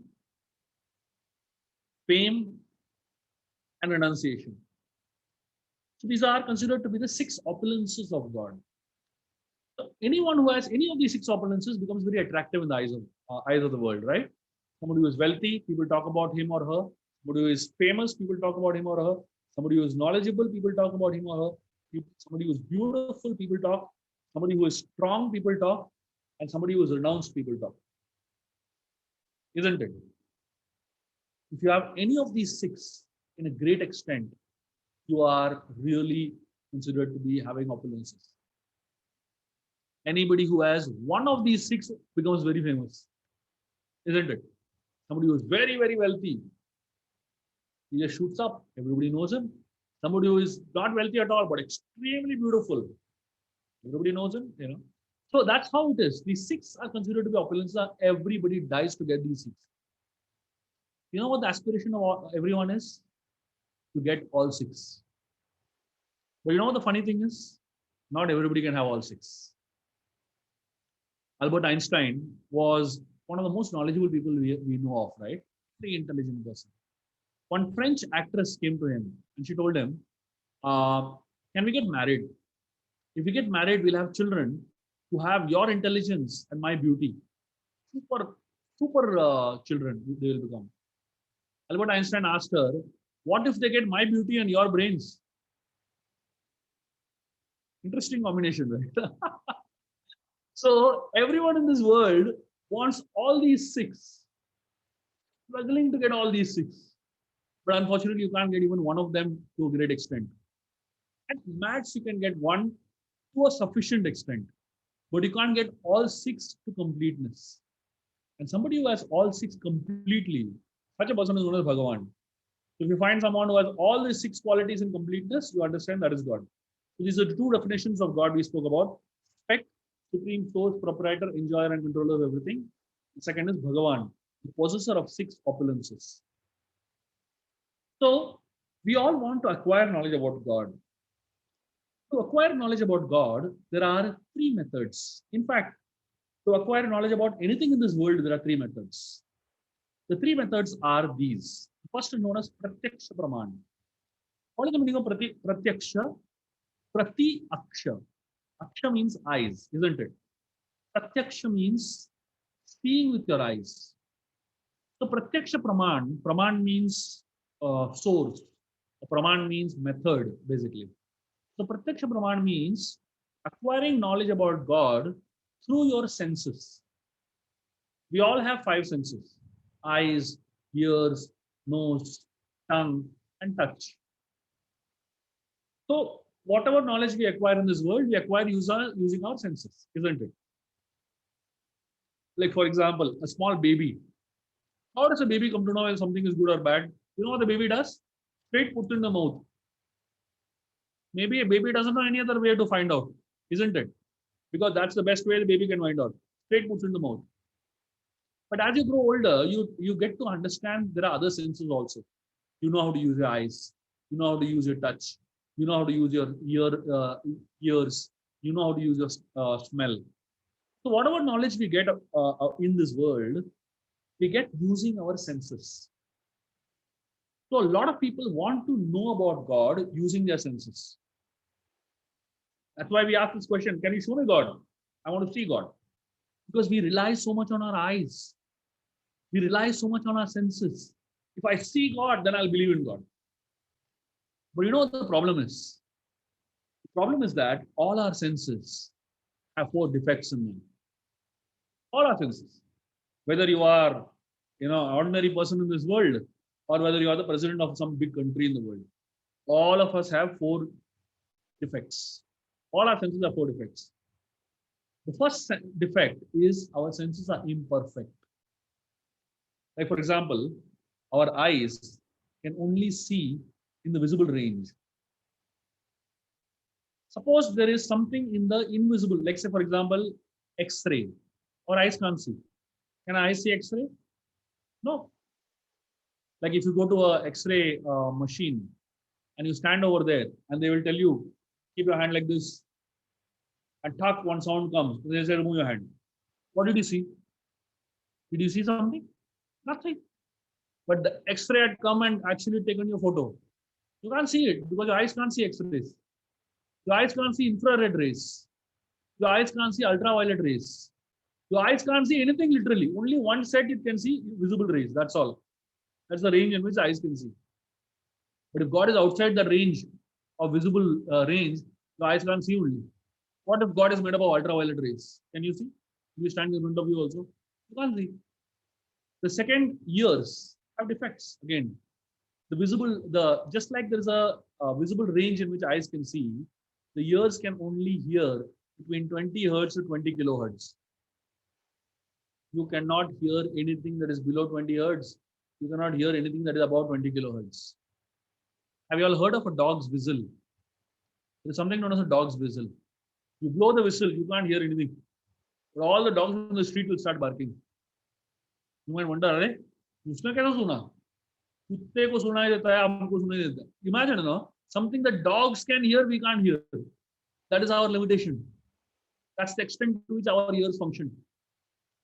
So we can't hear to a great extent. So our ears are imperfect. Tongue, our taste is imperfect. Like, say, for example, you eat orange. After you have eaten sugar, orange will taste sour. If you eat the same orange, after you have squeezed the lemon on your mouth, the orange will taste sweeter. That means our tongue also is defective. Something is wrong with our tongue. Our skin, so much defect. I don't know if you heard of this thing called known as dry ice. Carbon monoxide is called. If you rub dry ice on your skin, your skin will feel it is burnt.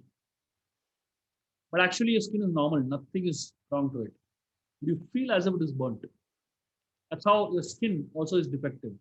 So all our senses have defects because our senses are imperfect. The first is our senses are imperfect. Because our senses are imperfect, we have a tendency to get illusioned. Look at this. Look at these images. If you look at this image in front of you, what can you see? You can see an old man and an old woman looking at each other. You can also see a young lady and a young man playing a guitar. And then you can see a small lady coming out from the ears. Somebody can see a bottle, glass bottle somewhere. You can see a golden glass somewhere, isn't it? So our eyes have different tendencies to see different things. Like, say, for example, you stare at this image for a few seconds. What do you see? Anybody?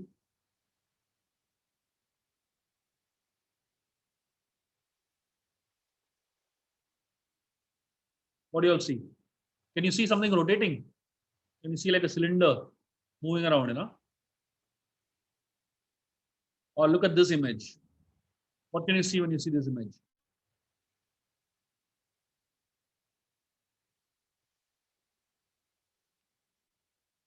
You can see many ships. Somebody can see a bridge. You can see many clouds. You can see many things depending on what you see. So our eyes have a tendency to get illusioned. Just like our eyes have a tendency to get illusioned, ears also get illusioned. Our tongue also can get illusioned. All our senses can get illusioned. So we have imperfect senses. We have a tendency to get illusioned. Third is, we have a tendency to commit mistakes. To err is human, isn't it? How many mistakes we have made in our life? not just us. Even scientists have made mistakes. There's one in astronomy, there is a number known as Hubble's constant. There's a particular astronomical number. So if you want to calculate astronomical distances, large distances, you have to multiply it by this number. So Hubble's constant, when it was invented by Hubble, there's a particular number. After a few months, somebody found that number is wrong. They changed the number. After a few months, they found that second number also is wrong. They changed the number again. They changed it so many times that now they call it Hubble's variable. Again, it can change. Anytime it can change. So they've decided not to call it constant. They're calling it variable now. So every scientist, no matter how genius he is or she is, has imperfect senses, tendency to be illusioned, tendency to commit mistakes. So many mistakes have been committed in science. But because there is an ego, there's a fourth defect. What is the fourth defect?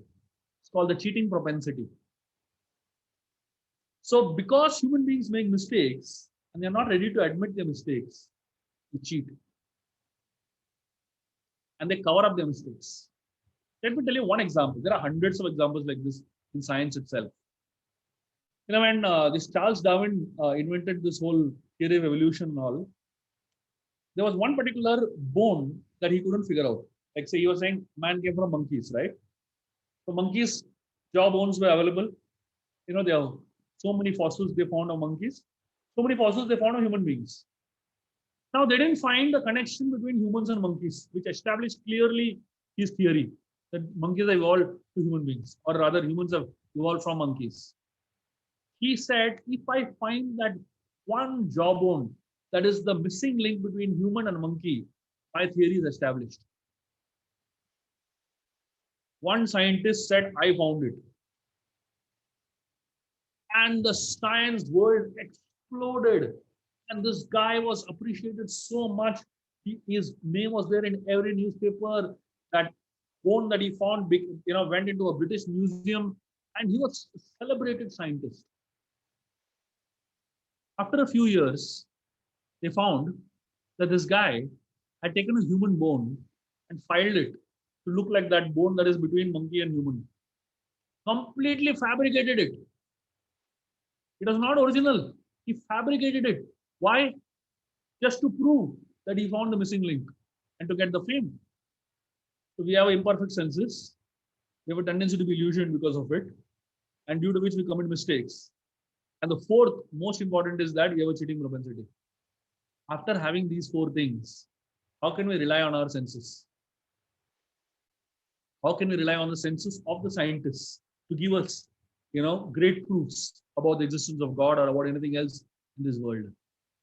And therefore, because of these four defects, Pratyaksha Praman is not a great way of getting knowledge about anything in this world, and definitely not knowledge about God.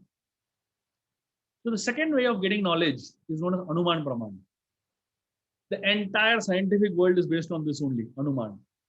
What is Anuman? Anuman means guesswork. It's called as, if you study Charles Darwin's theory of the origin of species, his book, you know what it begins with? It begins with, I think. Means what? It's his thinking. His thinking need not be the truth. He is thinking about it. You also can think something else. I can think something else. Everybody can think something else. Just because I'm thinking doesn't mean my thinking is true. Like for example, I'll give you a very interesting story. One scientist, he was studying cockroaches, behavior of cockroaches. And what he did was he put one cockroach on a table, went to the other side of the table, tapped the table. The cockroach came running towards that other side. He went to the other side, removed one leg of a cockroach, and put it back there. And he tapped. Still the cockroach came running. He removed one more leg, put it back there. It came running, somehow kept removing one leg. And finally, when he removed all the legs, the cockroach didn't come. His conclusion was the hearing capacity of the cockroach is directly connected to the number of legs it has. Less number of legs it has, the less it can hear. Wow, what a finding, right? Anuman is guesswork. I think this is how it is. Like there were three doctors standing on a rooftop. These three doctors were observing what is going on below. As the three doctors were observing what is going on below, suddenly one lady was walking by, limping. One doctor told the other doctor, "This lady has a fracture for sure." He was an orthopedic surgeon. The other doctor said, "No, not at all. This is a nerve issue." He was a neurologist. It's definitely a nerve issue. Otherwise, this kind of limping is not connected to bone. Another doctor said, "Not at all. This is definitely something connected with muscle." So he was specialized in the field of dealing with sprains and muscle injuries and physiotherapist. They said, "Let's go and ask her." They all three of them went down and asked her, "Tell us, is it a bone problem or is it a muscle problem or a nerve problem?" She said, "Chappal problem. My chappal is broken." So these three guys, without understanding what the problem is, they're guessing from top, what problem could be. This is what Anuman Praman is. I'm sure all of you have heard of the story of the six blind men trying to look at an elephant, right? Understand how an elephant is. Depending on where they touch, they're feeling one fellow is feeling elephant is like a rope, one fellow is saying elephant is like a wall, one fellow is saying elephant is like a scoop. Different people are interpreting. See, all of them are right in their own ways, but it doesn't mean they know the complete truth. So Anuman Praman gives you an approximate understanding of what may be the truth, but you can never say it is the truth. What to speak of understanding about God? If you use guesswork to understand God, your approximation will be to the extent of your intelligence and your experience only. You can never say that it is 100% right way of finding understanding about God. The last way of acquiring knowledge about God is known as Shabda Praman. The word Shabda means word of authority. Shabda is a very powerful way of gaining knowledge in any field. Like say, for example, if you want to know about any subject, we have a teacher, isn't it? Now, whether we don't know what that, whether we don't have any knowledge about mathematics. When our teacher teaches us about mathematics, we immediately understand it because that teacher has some experience. He has learned from his teacher. He has learned from his teacher. He has learned from his teacher. So it comes down in a disciplic succession. It is known as parampara. There are two types of knowledge. One is inductive type of knowledge and second is deductive type of knowledge. Inductive type of knowledge means I go and find out what the truth is. Deductive type of knowledge means the truth comes down to me. In inductive type of knowledge, I am going and experimenting to find the truth. In deductive type of knowledge, I am hearing from someone who has already heard from somebody who's already heard from somebody else who's experienced, basically. Science talks to us about the inductive method. I go and find the truth.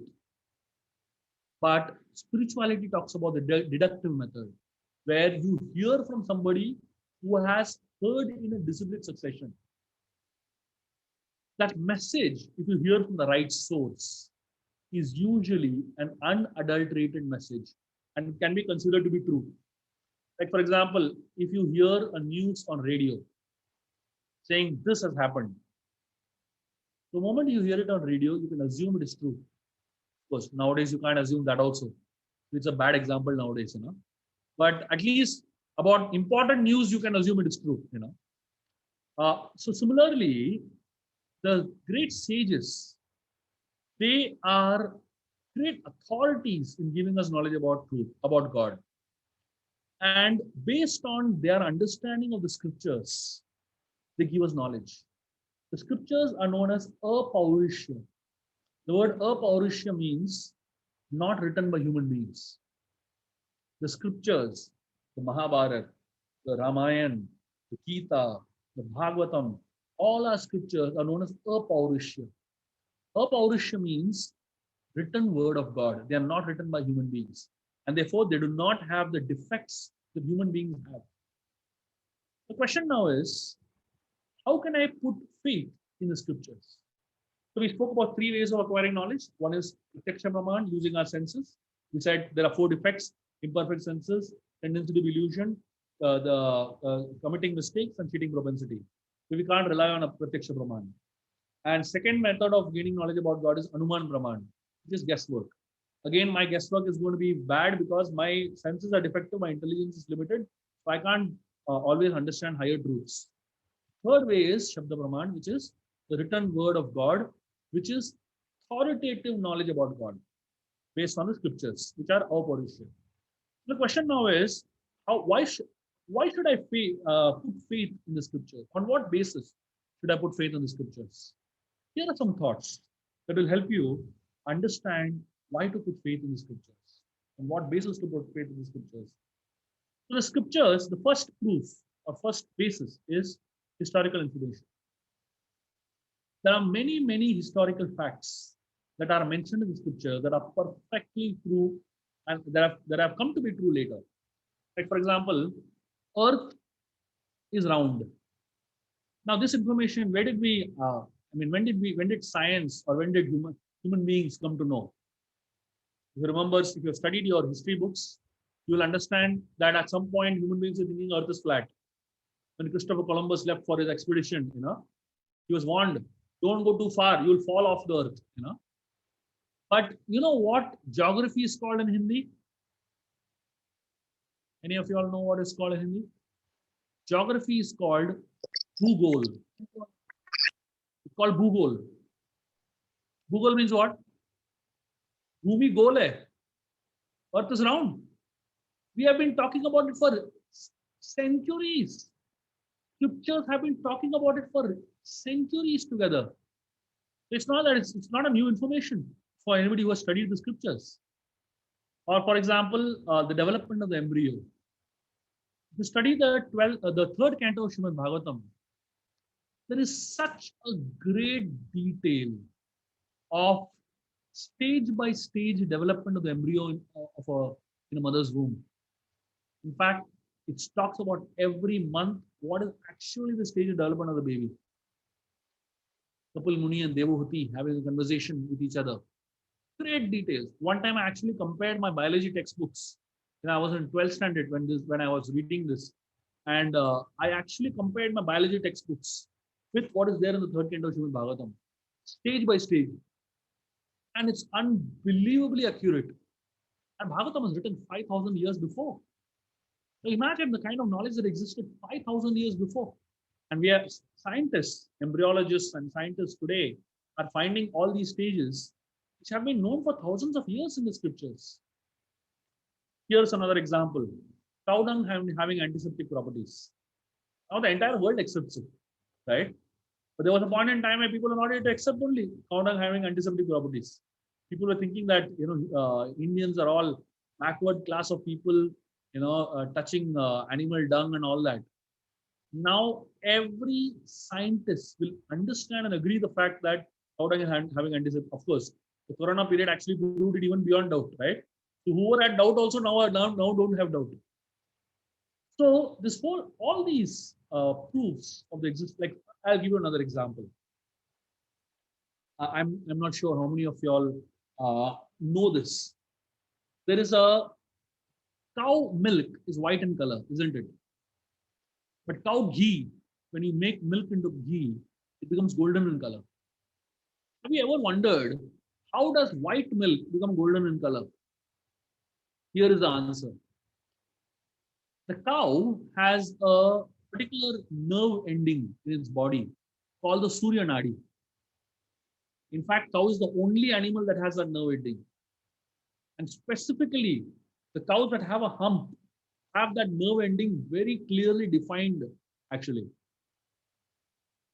And that nerve ending, it's called Surya Nadi. It is the only thing in the entire world that can capture sun's rays. No one else can capture the rays of the sun. And all of you all know the rays of the sun are golden in color, right? So that Surya Nadi captures that rays of the sun, and that is transferred into the milk. So the gold filament of the sun, the only substance that can capture it is the Surya Nadi of the cow. And that gold filament enters into milk. When we convert that, when you consume the milk, you're actually consuming the gold filament. And when you convert it into ghee, you can actually see that gold filament. So now this knowledge was known thousands of years before. And the sages have always been using cow milk for all their worship. The plants having life. Who found it? Jagdish Chandra Bose. But actually, if you see, the scriptures have been talking about it from time immemorial. Plants having life. So what science is finding today, the scriptures have always been talking about it.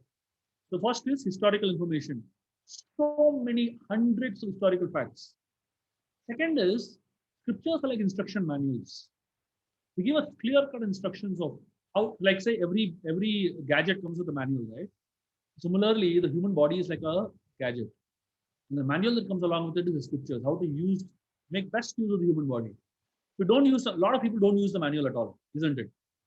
If you don't use the manual, you can still use the device. You won't make the best use of the device. But if you read the manual properly, you use the device to the best possible way. The third proof is known as historical predictions come true. There are so many historical predictions that are written in the scriptures that have come true. Bhavishya Puran talks about so many predictions. Srimad Bhagavatam talks about so many predictions. So many scriptures. The Mahabharata talks about so many. Like say, for example, the appearance of Gautam Buddha was predicted thousands of years before. The appearance of Lord Chaitanya Mahaprabhu. There are at least about 20, 30 citations from different scriptures that talk about the appearance of Lord Chaitanya, who appeared 500 years before in Navadvip and Mayapur in West Bengal.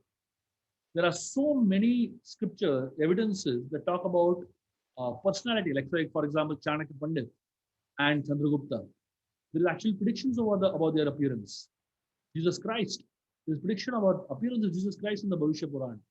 There are so many such references, and not just appearances of people, but also habits.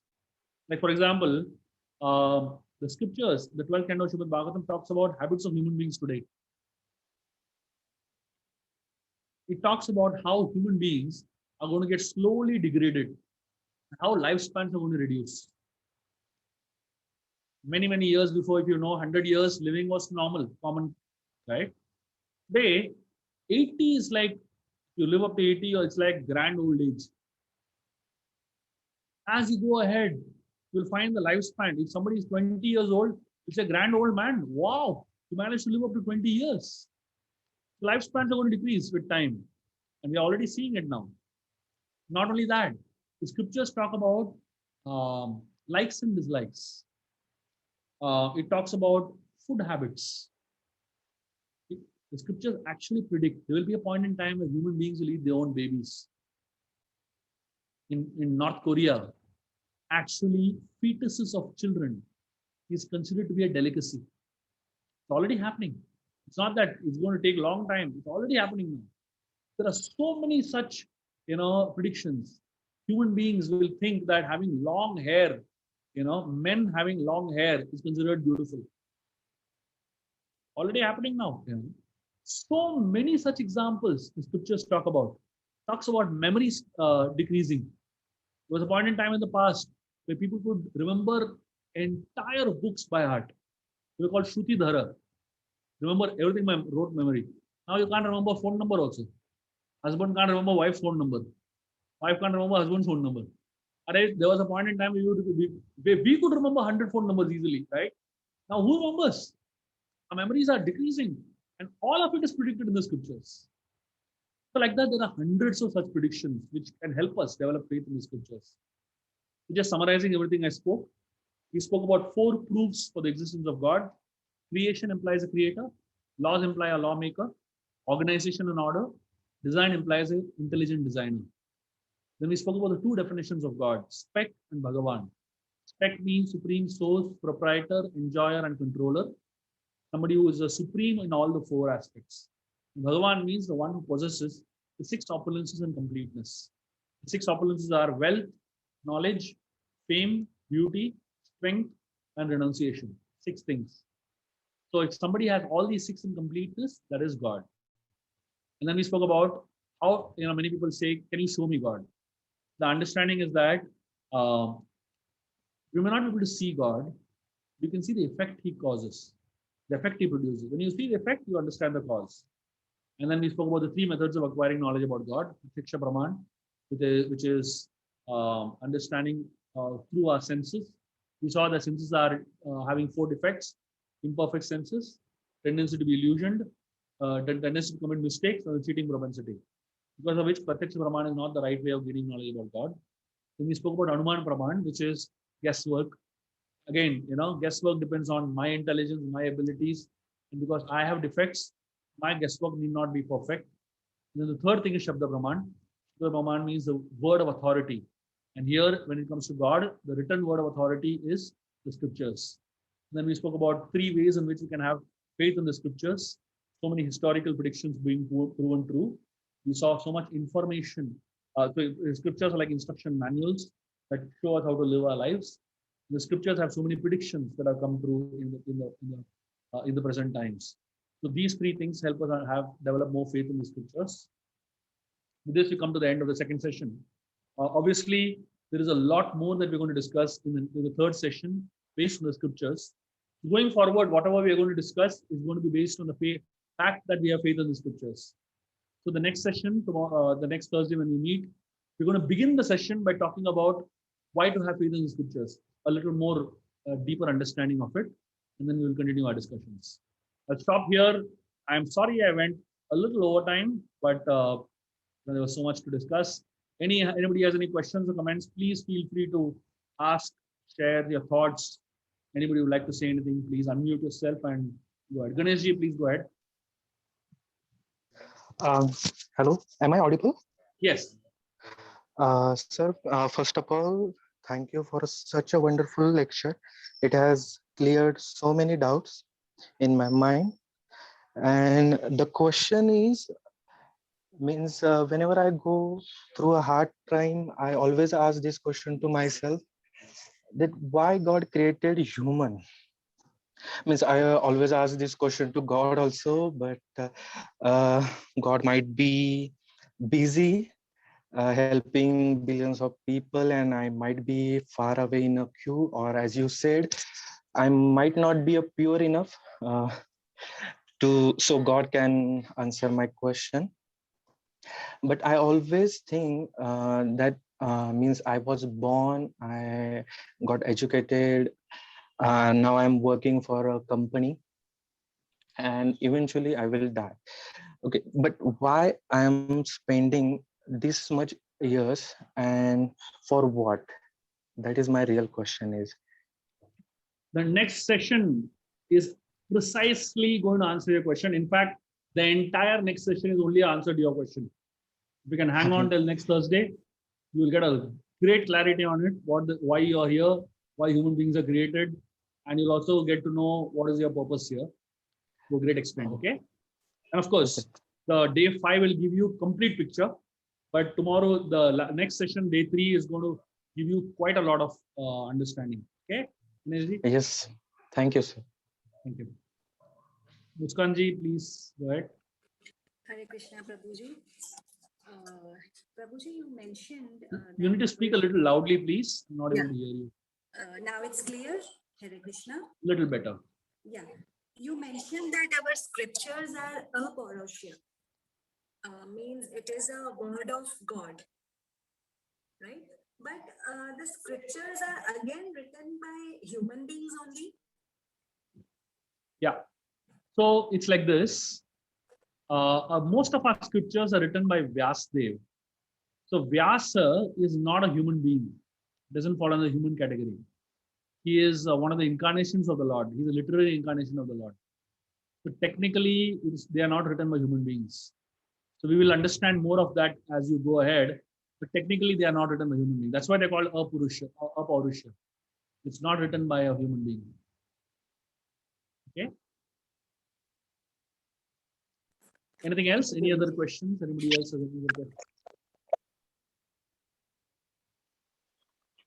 Guruji, I have heard that specifically with reference to Gita ji, that Bhagavad Gita, that everyone has his own interpretation. I mean, like person A will will say, okay, this is how you.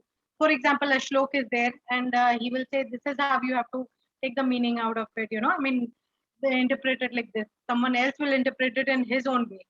So then, in that case, how? I mean, what would be the right approach to, how do we interpret the right meaning? Yeah. Like, how do we understand the right meaning? Thank you for asking that question. It's a very important question. See, there is something known as disciplic succession, which is the answer to your question. Disciplic succession means that it's a chain of teachers who have come down in a parampara. So knowledge in the spiritual knowledge of God, knowledge of the scriptures is handed down in a parampara. So that means when I want to acquire knowledge about the Gita, I just don't open the book and start reading it. I go to a teacher, and that teacher doesn't just randomly, one fine day he gets up and he writes, "Chalo, I'll write Gita." No, that teacher has studied under some other teacher, and that teacher has studied under another teacher. So it goes down in a parampara, and that parampara leads us up to God directly. It's called disciplic succession. So there are 4 paramparas that are considered to be bona fide paramparas. Knowledge about God. So if you gain knowledge through that parampara, you actually gain, it's as good as gaining knowledge from the original source. Right? So we will understand what the parampara is over time, but there is a very defined source of knowledge, basically. So we are not recommending you to read any random, translation of Gita or any random person's, version of Gita. If you do that, there's a great chance you will get a wrong interpretation. To do that, there is a great chance you will misunderstand what the Gita is trying to share with us. Okay? Okay, thank you. Nareshji? Yeah, Guruji, Jai Shri Krishna. So, my question is, when you were telling about Narad Muni's story, this thing on earth. So, 2 basic questions were coming in mind, and somehow it was, I would say, yes, I'm confused. Yeah, I am hard believer on God. Okay, but if I look at that story, there was one is which going to a God fearing mode, another is the God loving. At the same time, one is who believes, and another is the superstitiousness. So I personally feel when uh, we believe in God, there is very thin line of believe and become superstitious, and we don't understand when we become superstitious. So my question to you, Guruji, how we differentiate between a God fearing and a God lover? Second is in believe in God versus superstitiousness. Yeah. See, rituals are like an envelope.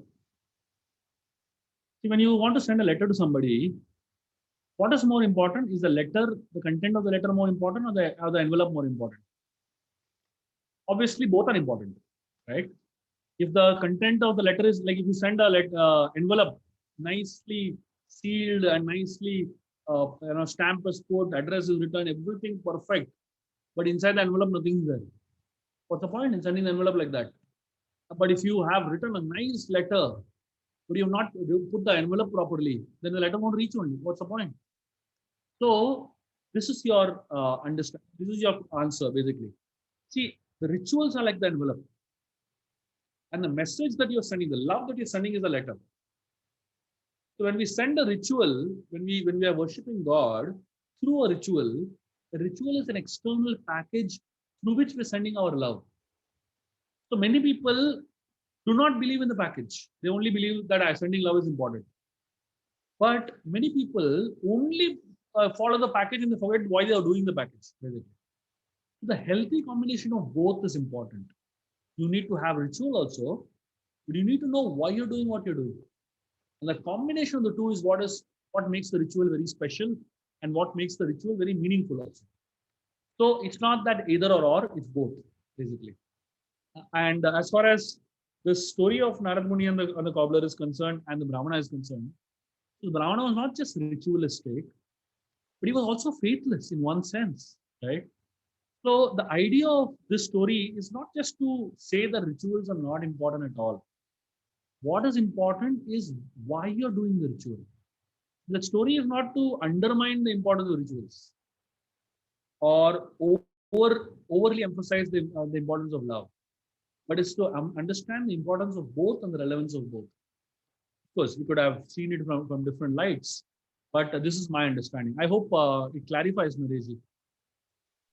Yeah, Guruji. Thank you. Thank you. Anything else? Any other questions or comments, please?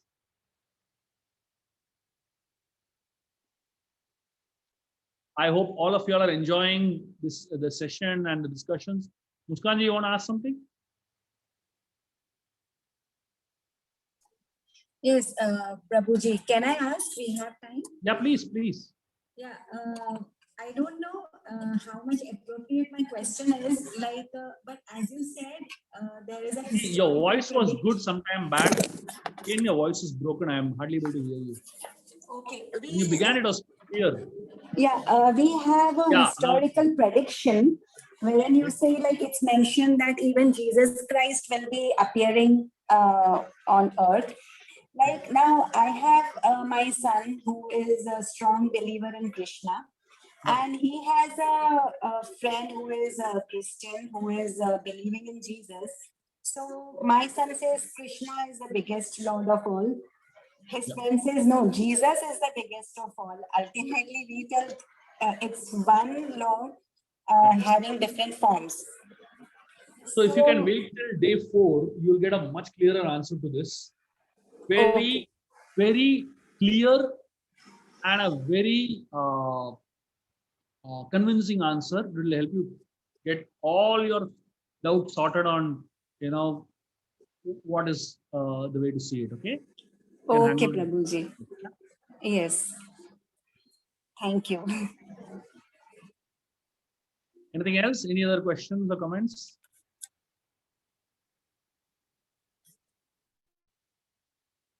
Great. So I'm happy that all of you are able to hear and absorb your, through the whole process. But I'm also feeling a little sad that we're not able to interact personally beyond the class. Usually, what I end up doing is after the class is over, at least I spend half an hour talking to people while people are eating and while people are just hanging around for some time. So that personal interaction makes so much of a difference to know each other personally. So since we don't have that option, we obviously have to end now. But throughout the week, if any of you all want to get in touch with me and want to connect, please do feel free to do so. You could even drop voice notes. If somebody has a question during the week that you all that comes in your mind that pops up, please drop a voice note and I'll try to answer you all, over the week so that we are in touch and we connect. And beyond the classes, beyond the 6 sessions, you can expect calls from me. You can expect me to connect with you all on a personal level. So I usually surprise people by calling them up personally and talking to them. So you can expect that from me. I'm telling you all right away. So usually people get a little surprised, that somebody has taken out time to talk to them. I'm telling you all right away that I do that, and I very strongly believe in that, because learning is completed when there is a personal connect. So I would like to really thank all of you all very much for being here so enthusiastically and attentively hearing. Please do join in the next Thursday. We will continue with the days 3. Day 3 is called as Who Am I? It's going to be a very, very powerful session. Please do not miss it in any circumstances. It's going to be a very revealing session for all of you. And please make sure that you are fully attentive for that. It's going to be a lot of information. It might change the way you look at life. Okay. Thank you very much. Hare Krishna. Thank you. Hare Krishna, Guruji.